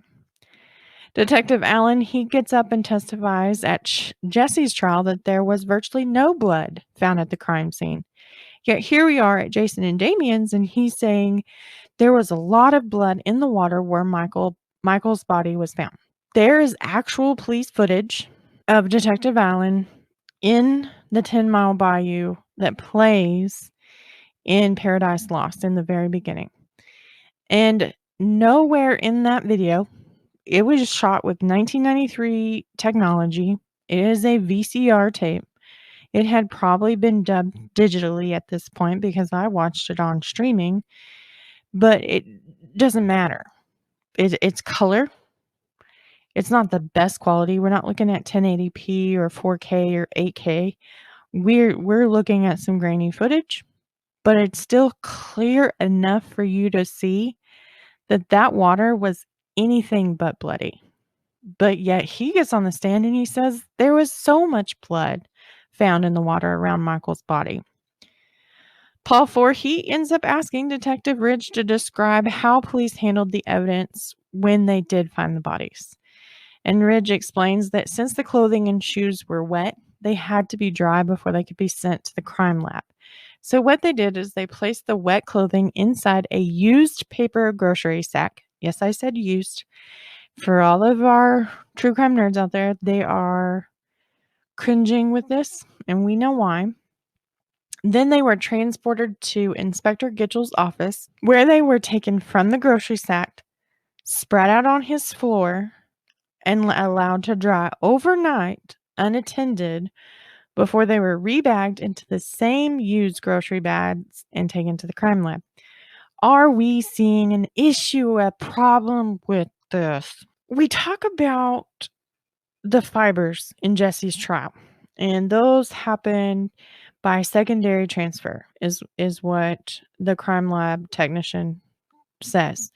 So what that means is, even though it wasn't Damien's green polyester shirt, Damien was still able to pick the fiber up at home, take it with him to the crime scene, and it transferred in onto the clothing of one of the boys, right? Okay. We're placing these wet items of clothing in used grocery sack. So what does that tell me? There's possible contamination of that evidence already, because we cannot determine whether the inside of that sack was completely untouched by any other evidence. No fibers, no hairs, nothing. Then it was taken to Gitchell's office, laid out on the floor, again, where cross-contamination can happen, secondary transfer of fibers can happen, and allowed to dry overnight unattended, where we have no idea what creature or human was allowed to tamper with. So we're going off the fact that everything found on these article of clothing is 100% property of whoever killed these boys, right? Well, wrong. We have contamination. We have multiple points of contamination of this evidence. None of this, once that became light to the judge, should have been admissible into court. None of that.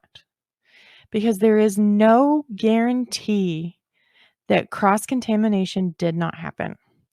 We talk about walking into a crime scene and realizing a person is dead, and you are to not touch anything, and you are to take the exact same steps backwards out of that room. If you walk in and you take 2 steps, you better move that front foot back to where it touched prior to you walking into the room, because you don't want to contaminate that crime scene, because anything taken from it at that point is inadmissible in court. Well, we have contamination like crazy on just these articles of evidence. We're having a hard time here. And so there's some questions raised. And Damien's attorney, he gets up and he asks Ridge about chew sticks that had been marked at the time of the crime, at the time the boys were found, as evidence. However, they didn't go back and take the sticks from Robin Hood Hills until 2 months later. What are we looking at? Again, cross-contamination. Can we verify that was the exact same stick you marked as evidence on May 5th when you're not out there again until what, July? So Price asked him, you did not take that stick into evidence at the time that y'all recovered the bodies? Ridge is like, no, sir, I didn't take the stick into evidence until the statement of Jessie Misskelley. And at that point, Price just booms into the courtroom. He moves to Judge Barnett and he immediately moves for a mistrial. Why? Because Ridge offered or blurted out the fact that Jessie Misskelley gave a confession. And that was not something needed to answer the question that Price had asked. And Price said to the judge, these are my grounds for mistrial. And the whole purpose for our trial being severed from Misskelley's in the first freaking place was the confession that Jessie Misskelley gave. That's the entire reason for the severance of the two trials, because Jason and Damien are being trialed together and they weren't afforded the opportunity to sever the trials. Okay. Well, Burnett, he denies Price's motion immediately, saying that Ridge should not have blurted out what he did. But that was not good enough reason for a mistrial. And the defense at this point, I commend them 100%, because any point where they felt like there was some iffy play being made by prosecution or the witnesses, or they looked for everything and they took advantage as best they could with every little thing that could work in their favor. However, Burnett is already swayed to Fogleman. And so, like I said, he denies the motion. He, probably reprimanded Ridge and was like, you can't say that. And stricken the record, and the jury was told, not to take that into account. Damage was done. It baffles me when the judge gets up there and tells the jury that they are to dismiss what they heard, and it wasn't to be taken into account when they went back for deliberations. Because that's like telling a teenager, no, you can't go hang out with your friends. What are they going to do? They're going to sneak out and go do it anyways, right? Well, same concept with a juror. How do you know that doesn't plant this seed, and that by the time deliberations occur, you have this big, ugly Venus trap, going on up there going, pay attention to me. Anyways, so, the damage was done.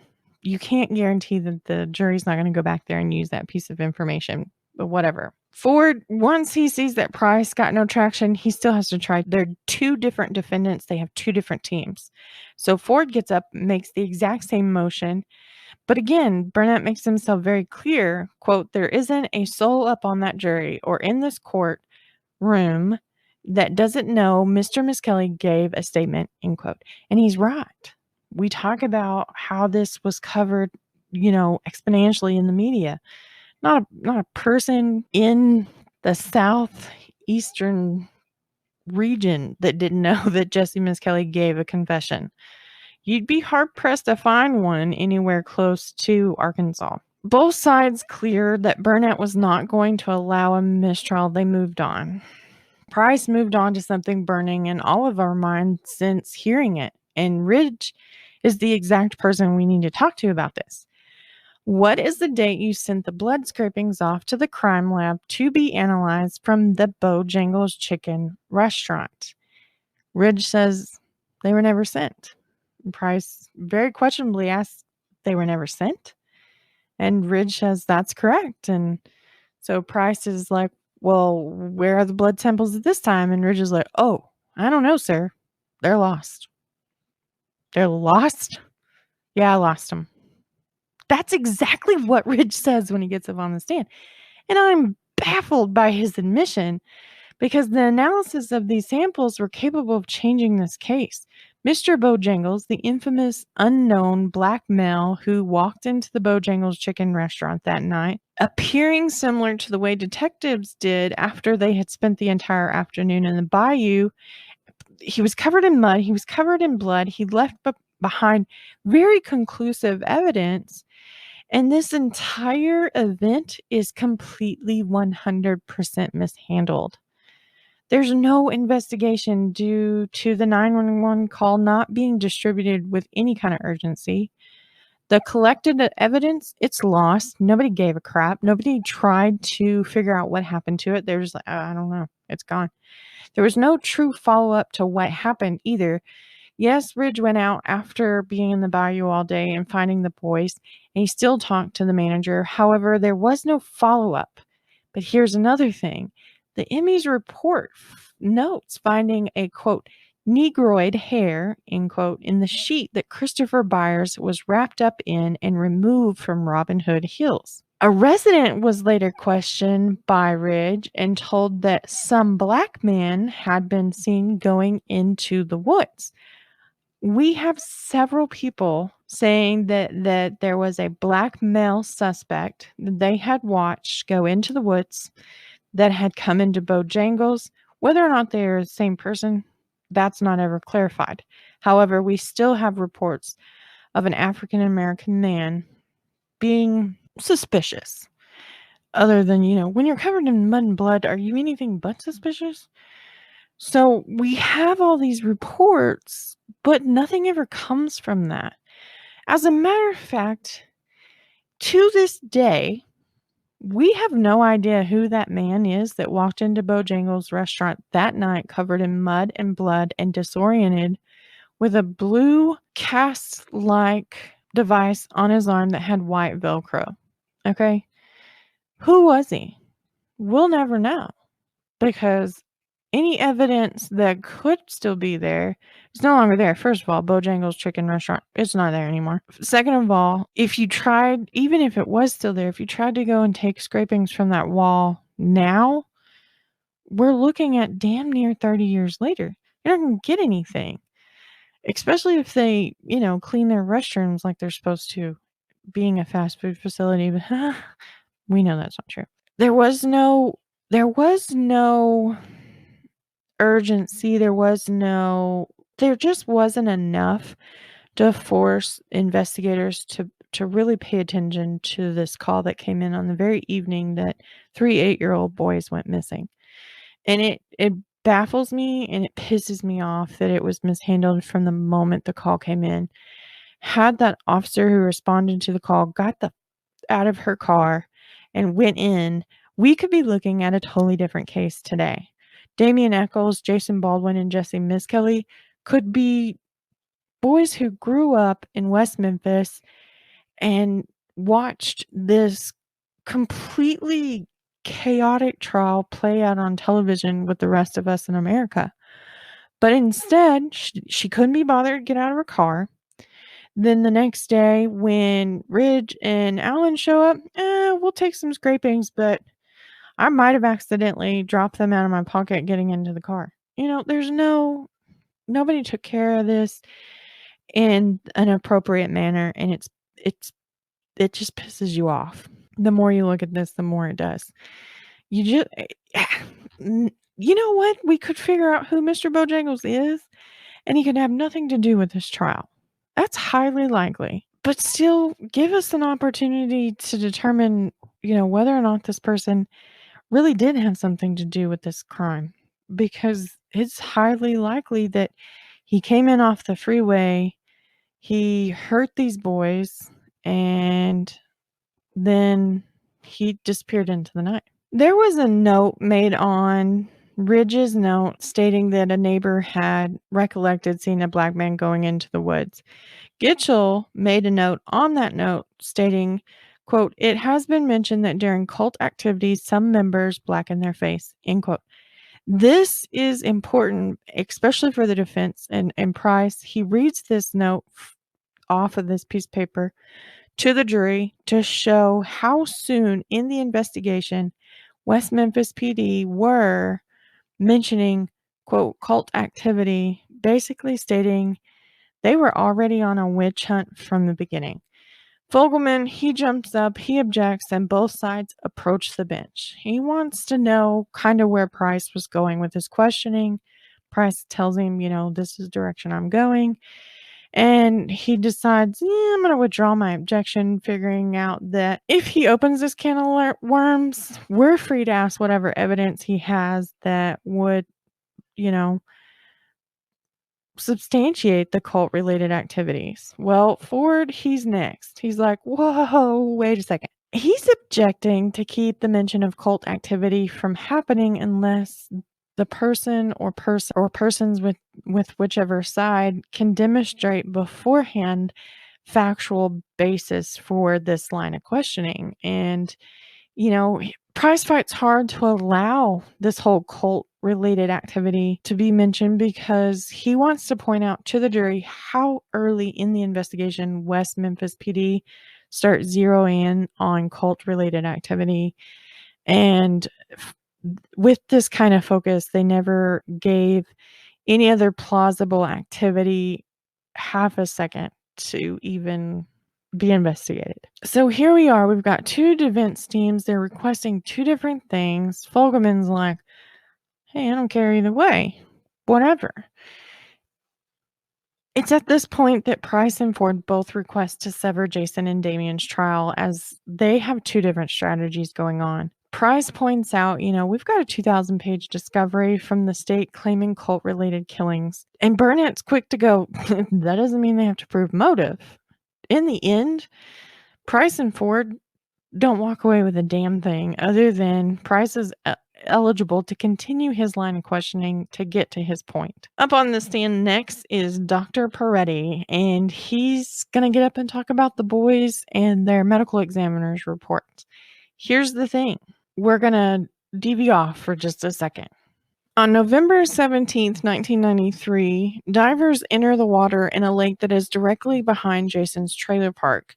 This is on a hunch from Fogleman, and he's thinking, where's the best place to hide a murder weapon? Well, we have this body of water behind Jason and Damien's trailer park. Let's check out what's in there.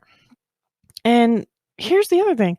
They have virtually nothing tying Jason Baldwin to this crime. And so why not send divers into the water? Maybe we'll get lucky.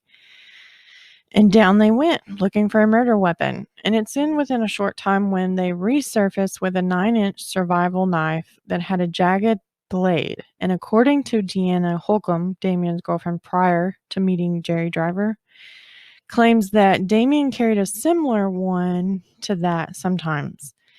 Fogleman describes this entire event a coincidence as Christopher had wounds consistent with a knife with one serrated edge. Want more coincidence? The knife was found directly behind Jason's trailer. How did Fogleman get this lucky? It's like being dealt 21 every hand of blackjack, right? Finding the murder weapon and tying your third perpetrator all at one time can't beat those odds. That's like the royal flush in Texas Hold'em. Now, let's put Peretti on the stand so he can confirm just how lucky Fogleman's find really is. So Peretti gets up and he confirms that Christopher's injuries were consistent with the serrated portion of the knife recovered from the lake. We're going to call it the knife from the lake because that's what it's dubbed throughout this entire case. On cross, Ford got up and talks to Peretti, and can you clarify a little bit further into Christopher's injuries?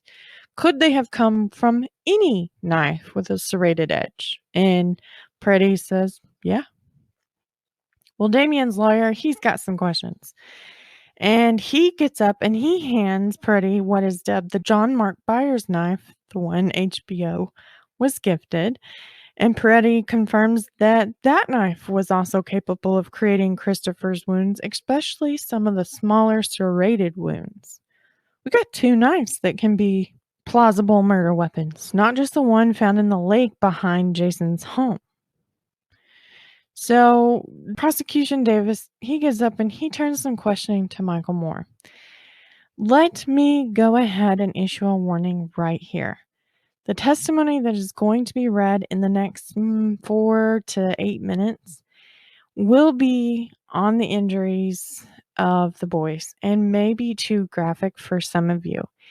If you feel like this is not some information you want to hear, I encourage you to go ahead and skip forward a little bit and just avoid this, because it's not going to be, I'm not going to be gory with it. We're not, trying to turn anybody's stomach here. But there's no way that you can understand severity of any crime without knowing some of the details. And so that's why I issue this warning, because if it's not for you, just skip forward. Michael's body had multiple skull fractures, and this resulted in his entire brain being bruised. His entire brain was bruised from the amount of blows he took to his head. He also had some bruising behind his ears, and this type of bruising is typically seen by someone holding on to the ears, pulling and pushing. More precisely, it's an injury seen on those forced to perform oral sex. Water was found on the inside of Michael's lungs, indicating that he was still breathing when his body went into the water. Questioning turns to Stevie Branch, and Peretti testifies to, quote, multiple irregular and gouging type cutting wounds, end quote, on his face, caused by an object such as a knife, a piece of glass, or virtually any sharp object. An important note by Peretti was, in the forehead region, we have an abrasion or scrape that left a pattern. And inside that pattern, you can see a dome shape. This type of injury is typically seen with belt marks. So on his forehead, it looks like that Stevie took a belt to the forehead. Stevie also presented with the very same ear injuries as Michael. And Stevie suffered from a massive blow to the back of his head. Quote, the base of the skull, the back of the skull, showed a 3.5-inch fracture, which had multiple extension fractures, end quote. Peretti compared this to dropping an egg, and the cracking that happens as a result is kind of what the back of Stevie's head looked like. Like Michael, Stevie was also alive when he entered the water, as he had water on his lungs as well. Finally, questioning turns to Christopher. Christopher seemed to bore the brunt of the injuries. He had a fractured skull like Michael and Stevie, but he also had an additional fracture that the other two didn't. There was a 1/4-inch hole literally punched out of his skull, just above where the skull connected to the top of the spine. And Peretti says, quote, something had been literally punched into the brain, end quote. Christopher suffered from neck injuries, genital and anal injuries, right leg injuries, left leg injuries, back injuries, right and left arm injuries. Christopher had a black eye and a facial injury with an, quote, appearance of like the stud of a buckle, end quote. Christopher's genital injuries were ante-mortem, meaning this poor child was alive when his murderer castrated his testicles and degloved the skin on the shaft of his penis. The jury was showed a photograph of the injury in which Peretti pointed out the skinning with gouging wounds, and finally where the scrotum and testes should have been. Oddly enough, none of the boys had mosquito bites on their bodies. This is highly strange, because when you talk to volunteer researchers from the night of May 5th, They commented on how thick the flying bugs were that night in Robin Hood Hills. And they didn't make it very far into it before they were retreating, just unable, because they were just being attacked with every step. So for these 3 boys to have been in Robin Hood Hills the night of May 5th and not have one mosquito bite, there's some questions. Where were they? Because they doesn't sound like they were in Robin Hood Hills that night. The way a medical investigation works is he issues what's called a cause of death sheet, and it's distributed to prosecution, investigators, coroners, and it has a short description of how the victim died. So, with a heart attack, it says heart attack due to coronary heart disease. However, with Michael, Stephen, Christopher, he simply listed a cause of death and went no further in a description. Due to the amount of media attention this case was receiving from the beginning, he was trying to keep things from being revealed to the media that shouldn't be.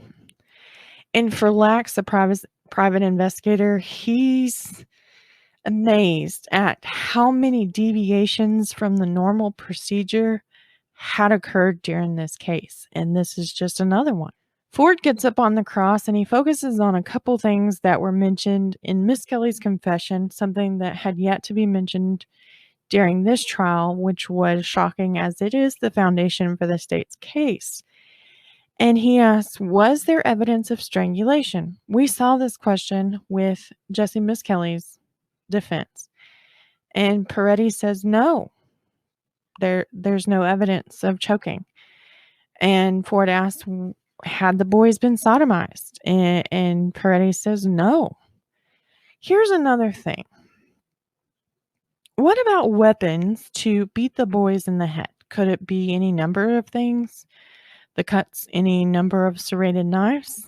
And Peretti says there's possibilities of hundreds of different things and serrated knives that could have caused these very same injuries. Next up, Ford wants to talk about the skill needed for the castration. This is a skill that requires precision to perform. And Peretti said it would take him some time to do the very same thing. And Ford's like, longer than 5 minutes? Peretti said, yeah, it would be. And he said, would it be inside the comfort of your lap? And Peretti said, yes, with the aid of my scalpel. And so Ford's like, well, what about if it was in the dark? And Peretti said, well, that would be even more difficult. And Ford goes, what if we moved it into the water and in the dark? And Peretti said that would create even more difficulty and prolonging the time it would take for him to perform the castration and skinning.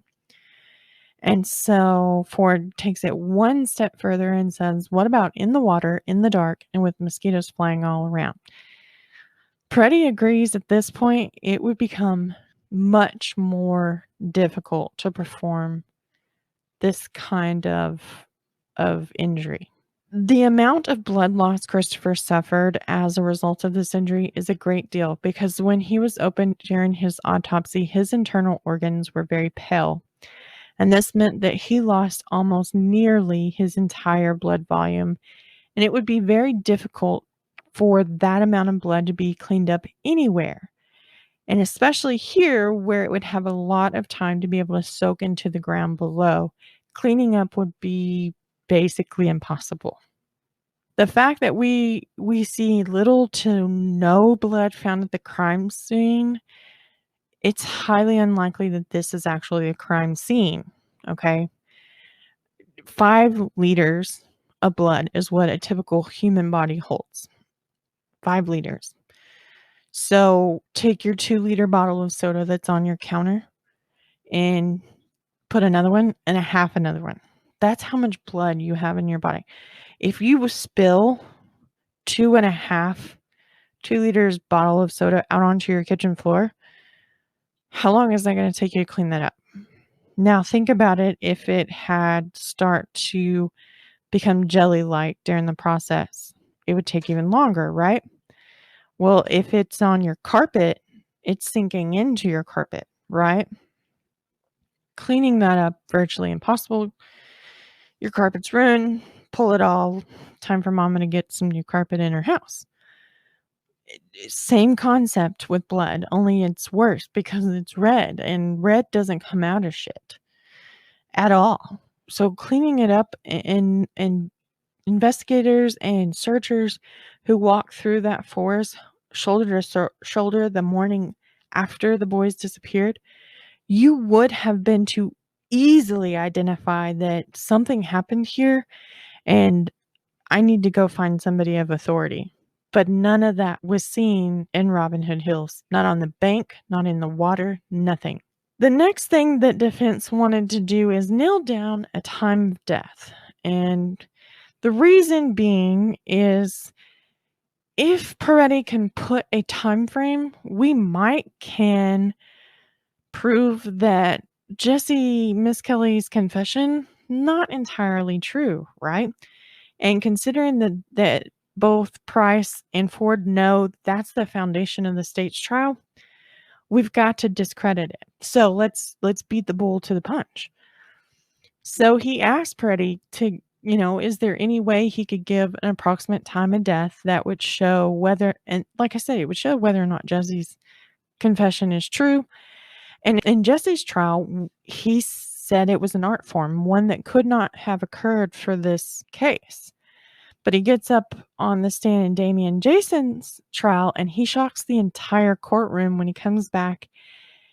And he says that he would say the time of death occurred between 1 a.m. and 5 or 7 a.m. on the morning of May 6th. The boys were alive long after Jessie Misskelley said they were killed. Being held somewhere else, might I add, with searchers being in that area in the way they were that night, there's no way those 3 boys would have been in Robin Hood Hills alive and not been found. Randy, Christopher's older brother, got close to that very pipe bridge where the boys' bikes were found and the boys' bodies were found very close to. And he saw nothing. There was no one. 2 and 2 is not equaling 4, right? We've got too many different stories coming from our witnesses. So let's ask Peretti, what did you use in order to come up with this determination? And he says, I looked at the temperature of the air. I looked at the temperature of the water, the time the boys went missing, the time the boys were found, their cause of death, and this is what I deduced. I even took this to 2 other doctors who also looked at all of these things and agreed that it was very plausible that between 1 a.m. and 5 and 7 a.m. were when these boys were killed. So they were alive during these searches. Where were they kept? Since there's no blood, were they killed somewhere else and then brought to the woods? And finally, who had the opportunity to be with them during this time? These are huge questions now that we have this time of death timeline. Well, just know Prosecutor Fogleman, he's pissed, and he immediately takes steps to discredit the medical examiner, saying, quote, "If you rely on Dr. Peretti for a time of death opinion, it's a mistake," end quote. Final questioning on the recross examination, when prosecution got to ask questions after the defense, he was asked if it was possible for the water to have washed away all of the sperm DNA evidence. He said, yes, it's possible. And they said, is it possible for there to be rape without laceration injury to the anus? And he says, yeah, there is. So what they're saying is just because they don't exhibit what is found 9 times out of 10 does not mean that's not what occurred. Whatever. So the state, their star witness for this case, takes the stand next. Mr. Michael Carson. He was 16 years old at the time, and he came forward after being bunked with Jason in jail as Jason awaited trial. And so the state asked Michael, what is it that you know? And he says, quote, he told me how he dismembered the kids. He sucked the blood from the penis and scrotum and put the balls in his mouth, end quote. Crudely, might I add, because Michael didn't sugarcoat anything. Nothing. So why are you coming forward now? Michael says, because I saw the family on TV and saw how brokenhearted they were about their children being missing. And I have a soft heart and I couldn't take it. End quote. That's their star witness. Another child who had been in trouble on multiple offenses, who was also sitting in jail, became highly creditable. Detective Sergeant Mike Allen, he takes the stand after Michael Carson. He's answering questions regarding the knife from the lake. Detective Allen showed the jury on a map as to where the knife was found in the lake in comparison to where Jason's trailer was in the trailer park. This is important in implicating Jason to some piece of evidence in this freaking case, because as of right now, really honestly, Jason's just there because he knew Damien. On cross, Ford wants to clarify. He says, quote, "Are you telling this jury that that knife is the murder weapon? Is that what you're telling this jury?" And Alan, "No, sir, I'm not telling the jury that." But that's exactly what it sounds like he is saying, right? The state put him on the stand. They asked him questions in regard to where the knife was found in relation to where Jason lived. I mean, yes, Peretti says it's possible that knife created some of the injuries found on Christopher. But it's also possible that the John Mark Byers knife is the knife that created the injuries found on Christopher. So does that definitively tell me that's the murder weapon? No. But are you going to tell me that's what it's saying? That sure sounds like what you're saying. Detective Brian Ridge, he's up next. Damien's lawyer, Price, he decides he's going to question Ridge about the John Mark Byers knife. The weapon that could be directly linked to at least one family of the victims, and the interview with Byers that followed the discovery of the blood. Fogleman snaps up quick. He throws his chair and objects to the questioning.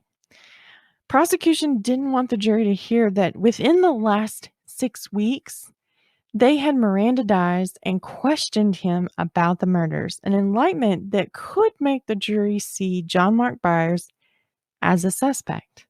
This line of questioning never happens, because how dare anyone imply that there is any other suspect out there but these 3 boys? Inspector Gitchell, he's on the stand next, and he confirms that John Mark Byers was not a suspect, tearing down the line of questioning that Price was going to do with Ridge. The reading of John Mark Byers' rights was just cautious on West Memphis PD's part. Damien's lawyer, he asked on cross about, if the detectives had been, quote, trying to determine whether or not Mark Byers was involved in the homicide, end quote. And Gitchell agreed. He said, yes, we tried to determine that.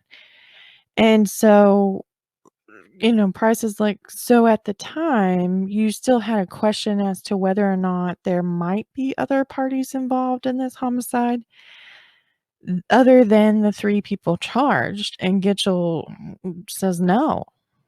Gitchell had once answered a reporter on whether he was sure on who it was that committed this crime in a scale of 1 out of 10, and he responded with an 11.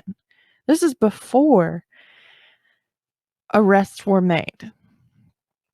And Gitchell is already confirming how confident he is that he knows who committed this crime. Evidence collected by West Memphis PD showed that Byers had been a suspect. However, Burnett was not going to allow that evidence into his courtroom. Burnett denied the defense a chance to question Christopher Morgan, the one who confessed to the crimes out in California, under the thing of, why would his testimony be relevant? And why wouldn't his testimony be relevant? He confessed to these murders, whether it was under the same circumstances that Jessie did or not. He did confess. He knew all 3 victims. He left West Memphis a week after these murders occurred. let's reiterate the fact that he confessed. What do you mean? What's its relevance? In the end, Burnett wins.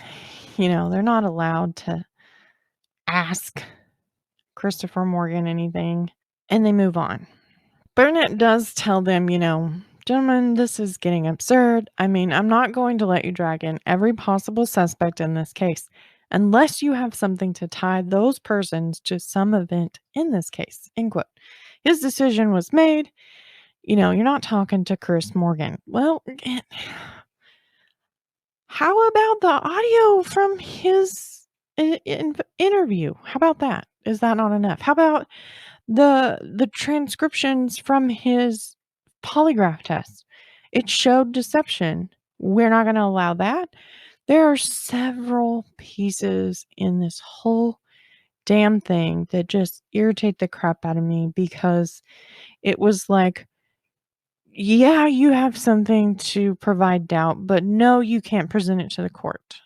I feel like that's every corner we come to. That's the answer.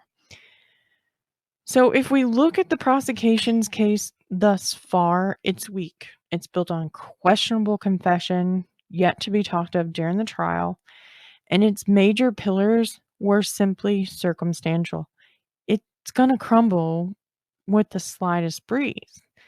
They have the knife from the lake, not tying anyone to it per se, but they are going to kind of indirectly say that it does implicate Jason. They find these fibers that are similar to the ones found inside Damien and Jason's house. Again, I could go into your house and probably find the same things. There's nothing presented in their case that directly ties these two teenagers to this crime. Nothing. And it's also at this point that Burnett decides to ask for clarification on what an occult is. And they ask him, do you want the Webster's definition of an occult? And he says yes. And they're like, matters regarded as involving the action or influence of supernatural or supernormal powers or some secret knowledge of them. I'd still, honestly, he would, in my opinion, he's looking at that going, and what does that mean in English? Because the first 800 times I've read this definition, I'm still going, and what does that mean in English per se? We say this is some kind of a cult. That's the motive here for the state, right? These boys, they're out worshiping Satan, and if they want to worship the devil, that's their own prerogative. I mean, our country was found on the fact that we wanted religious freedom and be able to practice the religion we believe in. We don't have to like it, what other people's religion is, but it's what we were founded on. Using that as their motive should have broke so many laws. Yet again, it didn't. These three boys, this was their life. They knew nothing of Christopher Byers, Michael Moore, Stevie Branch, but they were about to lose their lives because of it. At this point, the jury is being led from the room as attorneys are bickering over the state motive, and this is one I might add the judge never took a moment to look up and understand fully, which you would think if that's the case coming into his courtroom, he would want to know any language that could be used that he was unfamiliar with, yet he didn't. As for Jason and tying him to this occult-related activity, they looked at the color of his wardrobe. That was brought into question. He wears black all the time. So do most teenage kids. My daughter probably owns more black than she owns color. I own more black than I own color. It's very slimming. Let's just throw that out there. But it doesn't mean I worship the devil. Doesn't mean my kid worships the devil. And it sure as hell doesn't mean that Jason does. Does he love heavy metal music? Yes. Most kids did in the 90s. It was very grungy. They were, concert t-shirts. All boys were. It was just a phase. And I'm not trying to belittle the fact that maybe he still wears concert tees. I don't know. But if his love for music goes that far, it's because music speaks to him on a different level. And to me, he probably has a very eclectic taste. My husband and my daughter they both see music in a different light than me. And I don't fully understand it. But that does not mean they're wrong or they're capable of doing something this heinous. So to pin that onto a 16-year-old child it's just mind-boggling to me. Was this all enough to accuse him of murder? No, but before Burnett could answer, everyone was reminded of Carson's statement saying, Jason said he sucked the blood from the penis of Christopher. And that is something occults believe give them power. And so Burnett's like, I'm going to allow this line of questioning into occult-related activities. That was, perfectly placed information. Once again, there was a request to sever the trials. As there was going to be extensive testimony coming up regarding Damien's knowledge and interest in the occult. Yet again, they are not granted. But here's the thing. With each request to sever the trials, prosecution gives Jason an opportunity for a plea bargain. If he pleads guilty, the state would request 40 years, which means it would afford him the opportunity to make parole at some point. With good behavior, that could occur in as little as 10 to 15 years.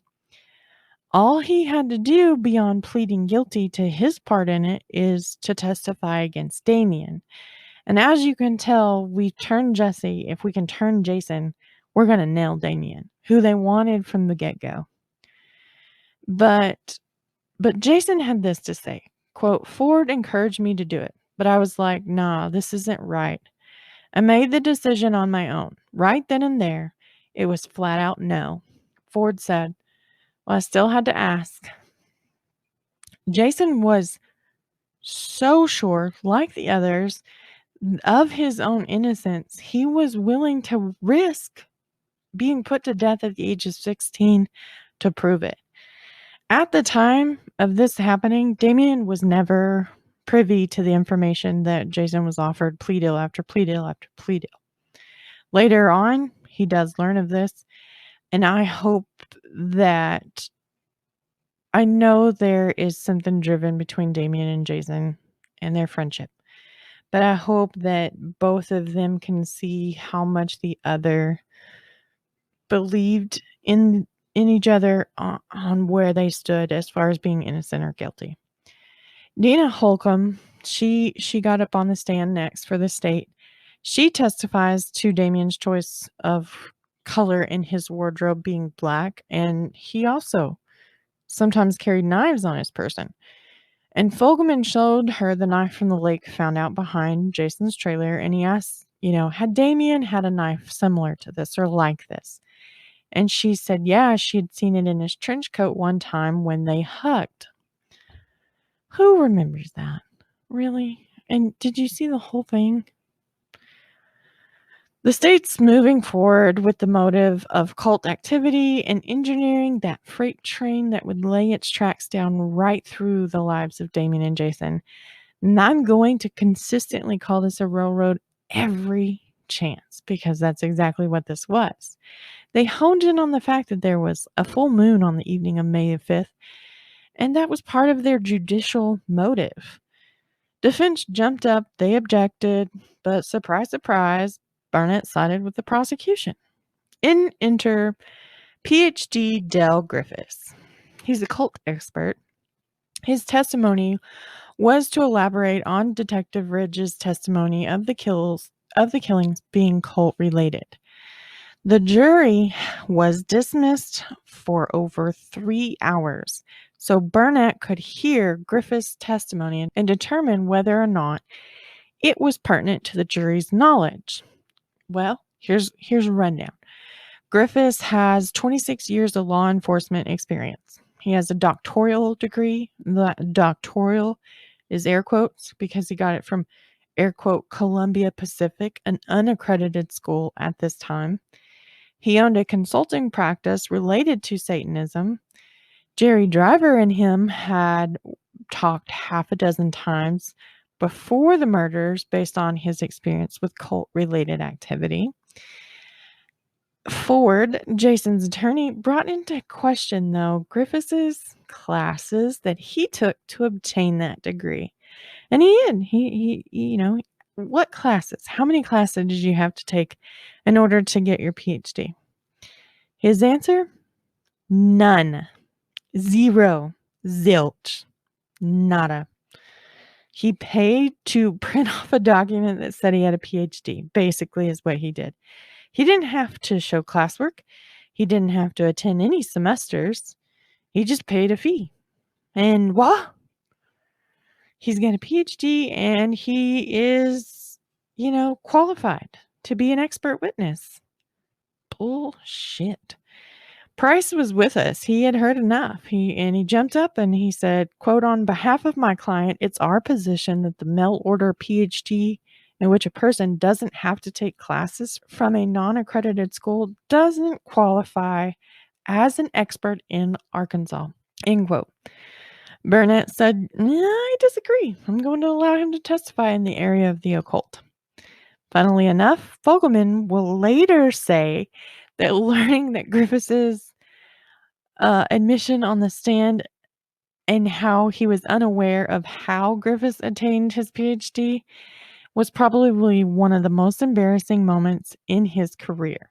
Still, Griffiths testified at the difference between an occult and a cult. I said occult and cult.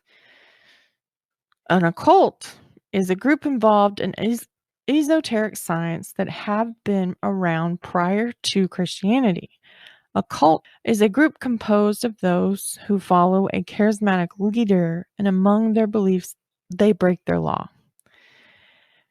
So, okay, in occults, is there a significance to the number 3? And he said one of the most powerful numbers in practice of satanic belief is 666. And some believe the base root of 6 is 3.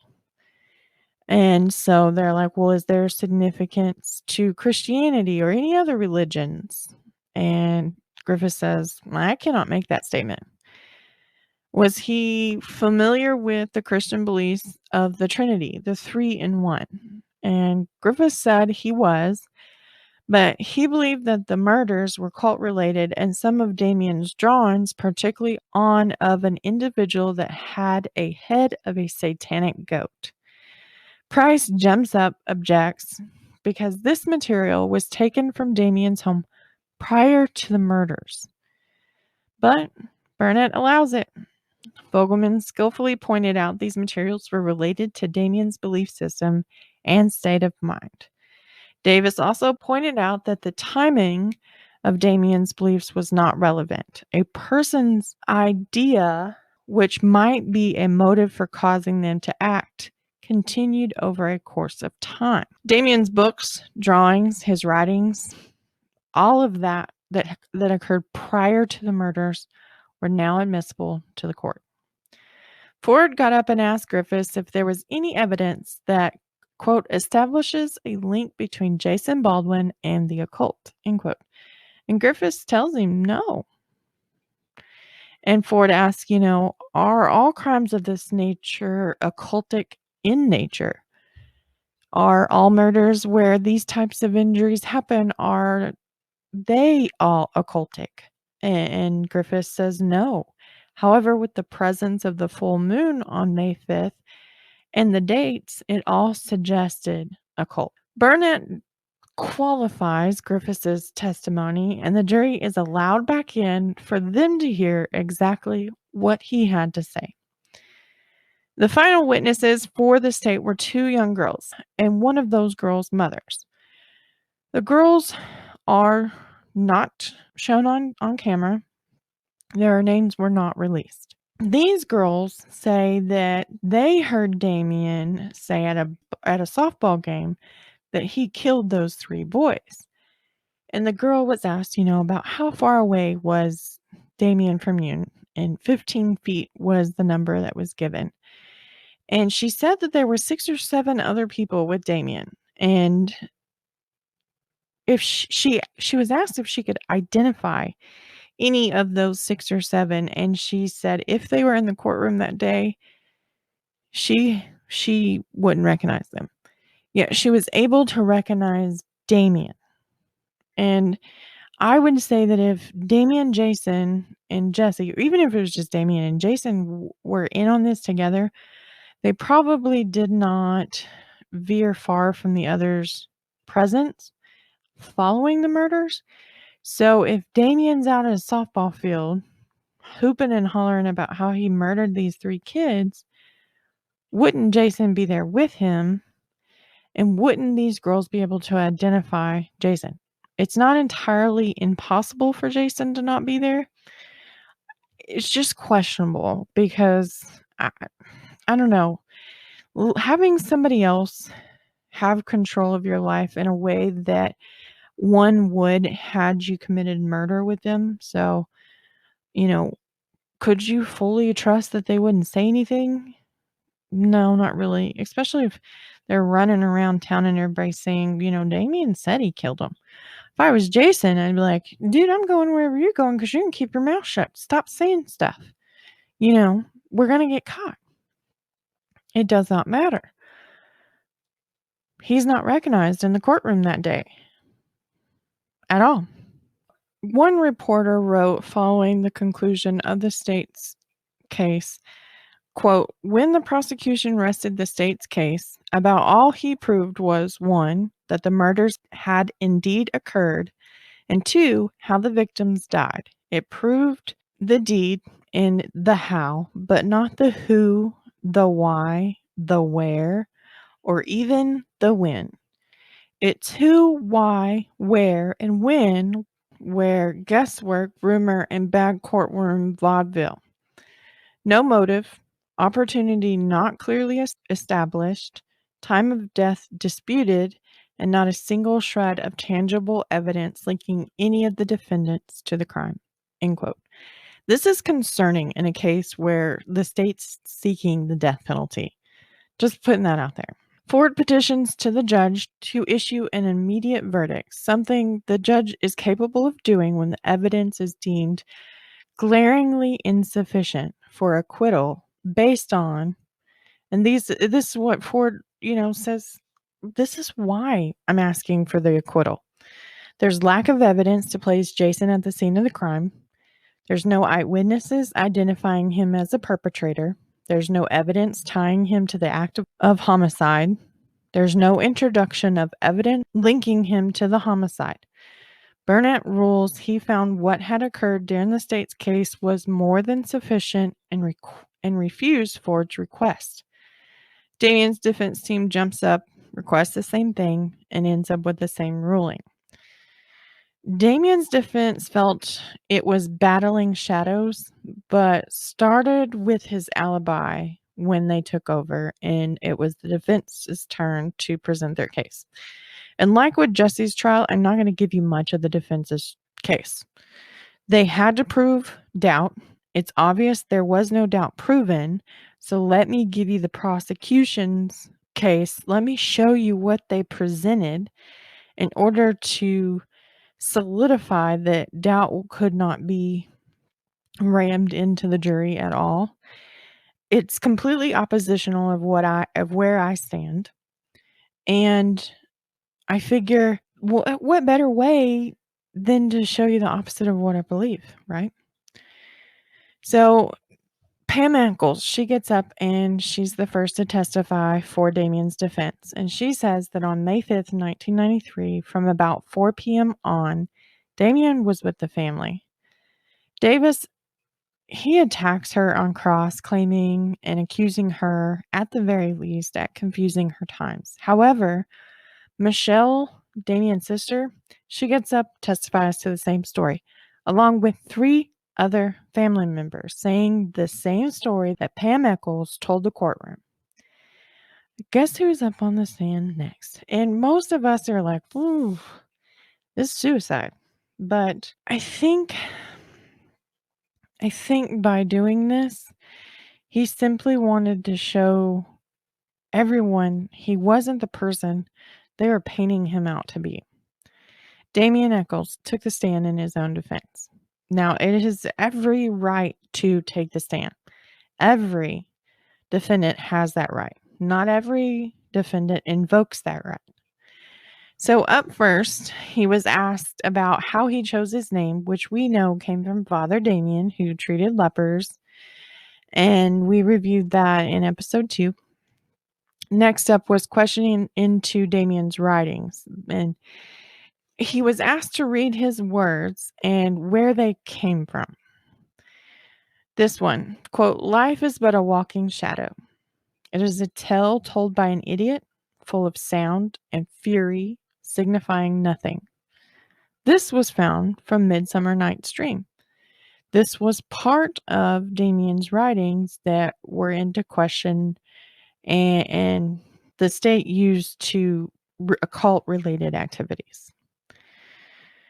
The next one he read aloud was, "Pure black looking clear. My work is done here. Try getting back from me that which you used to be." This came from the lyrics of a Metallica tape, "Injustice for All." Another of his writings were, "I kicked open a lot of doors in my time, and I'm willing to wait for this one to open. And when it does, I will be waiting." That came from the Twilight Zone.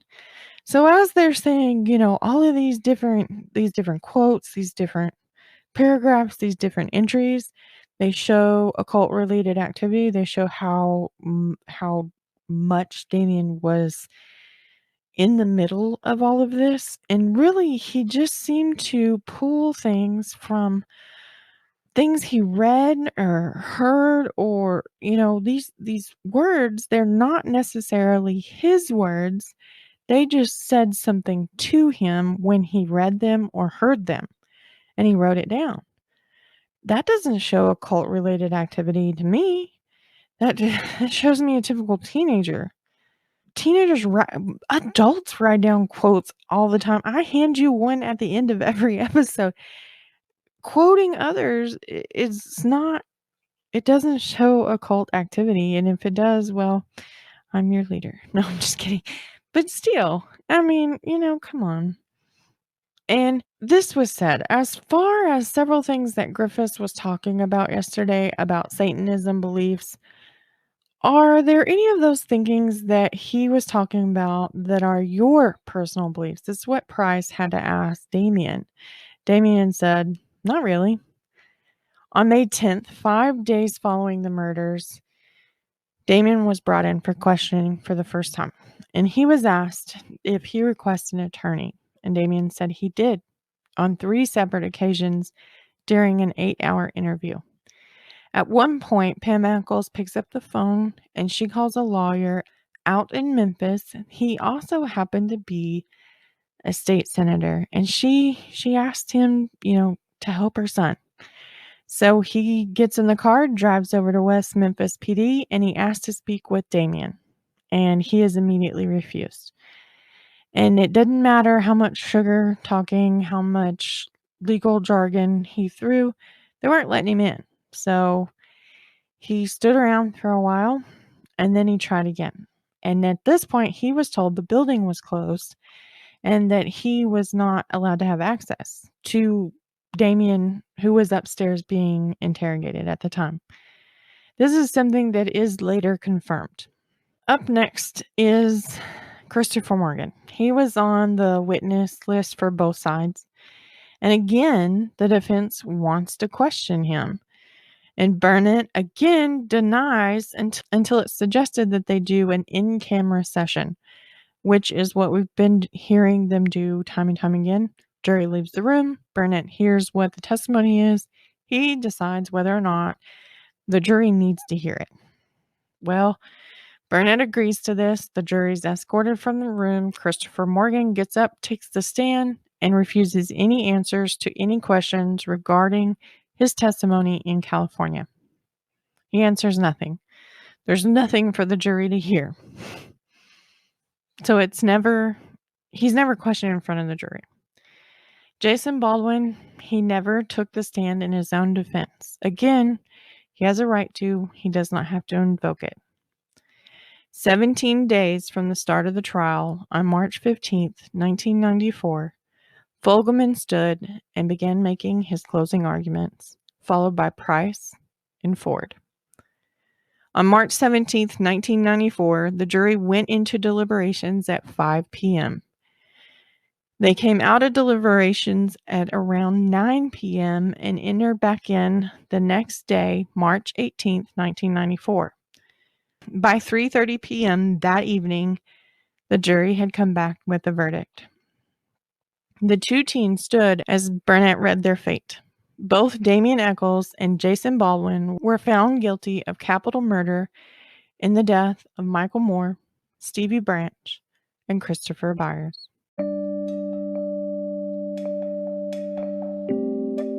Jason Baldwin was sentenced to life in prison without the possibility of parole for all 3 counts of capital murder.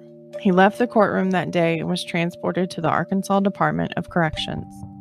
Damien Echols stood motionless when Judge Burnett sentenced him to death on May 5, 1994. Instead of death, looming over him was the words of Burnett. Damien, Jason, and Jessie Misskelley would spend 17 years inside the Arkansas Department of Justice. Damien living each year on death row, filing appeals with the hopes to save his life. In 1996 and 1997, regarding possible teeth imprints, all 3 teens submitted their impressions, as there was possible teeth imprints left on Stevie Branch's face, something not mentioned in the 1994 trials. None of their teeth matched the imprint lifted from Stevie's face. Speculation of John Mark Byers was on the rise as the public learned he had his teeth removed and replaced with dentures in 1997 before imprints could be made. In 2003, Vicki Hutchinson recanted her story, saying each and every word she gave to law enforcement was a lie. She went further to say that her child would be taken away had she not assisted the police. She also alleges that the unintelligible audio they had was perfectly clear and offered nothing incriminating. DNA testing and new evidence was presented in 2007. DNA collected from the scene was tested. Echols, Baldwin, and Misskelley were not a match. A hair not inconsistent with Stevie Branch's stepfather, Terry Hobbs, was found on the scene. Another hair at the scene was consistent with Terry Hobbs' friend, David Jacoby. Pam Hobbs and her sister stated that she found in her ex-husband's nightstand a knife that Stevie had carried with him constantly, and Pam believed Stevie to have had that knife on the night he died. In 2008, it was revealed that Kent Arnold, the jury foreman for Echols and Baldwin's trial, had discussed the case with an attorney prior to beginning of deliberations. He was accused of advocating for the guilt of West Memphis 3. He was also accused of sharing evidence with the rest of the jury that had otherwise been determined inadmissible. Many legal experts agreed that this issue could result in a reversal of the convictions of Baldwin and Echols. On October 29, 2007, Damien's attorneys filed federal court papers seeking a retrial for his immediate release from prison, stating that there was DNA evidence linking Terry Hobbs to the crime scene, along with statements from his now ex-wife. On September 10, 2008, Circuit Court Judge David Burnett, the one who sided with Fogleman with each ruling, denied the request for retrial, as the DNA tests were inconclusive. On September 30th of 2010, Burnett's ruling was appealed with the Arkansas Supreme Court. November 4, 2010, the Arkansas Supreme Court ordered a lower judge to consider whether newly analyzed DNA evidence might exonerate the now men. On August 19, 2011, Echols, Baldwin, and Misskelley were released from prison as part of a plea deal, making the hearings ordered by the Arkansas Supreme Court unnecessary. The 3 entered the Alford plea, offering them all time served. Damien Echols walked out of death row a free man. Jason Baldwin exited the gates, finally freeing him from his never-ending nightmare. And Jessie Misskelley breathed in his first fresh of breath air since 1993. Supporters pushed for Governor Mike Beebe to pardon Echols, Baldwin, and Misskelley based on their innocence. Beebe said he would deny the request unless he saw evidence proving someone else committed the murders. The DNA results were offered to be ran until a match was found, even through the now infamous CODIS system, by prosecutor Scott Ellington, who still believes the men are guilty. He did admit he had the men sought a retrial. An acquittal was highly likely with the loss of evidence over time, change in heart of witnesses, and the now powerful legal team representing the three. I want to thank you all for joining me tonight on this highly anticipated and incredibly long episode to close out this case. It has been a wild ride. One I showed more from the side that was so sure they had their killers. Why, you might ask? Simply, the holes in this case were just as glaring no matter what side you were presented with. As always, I leave you with one last line. Failure at some point in your life is inevitable, but giving up is unforgivable. Much love, the true crime librarian,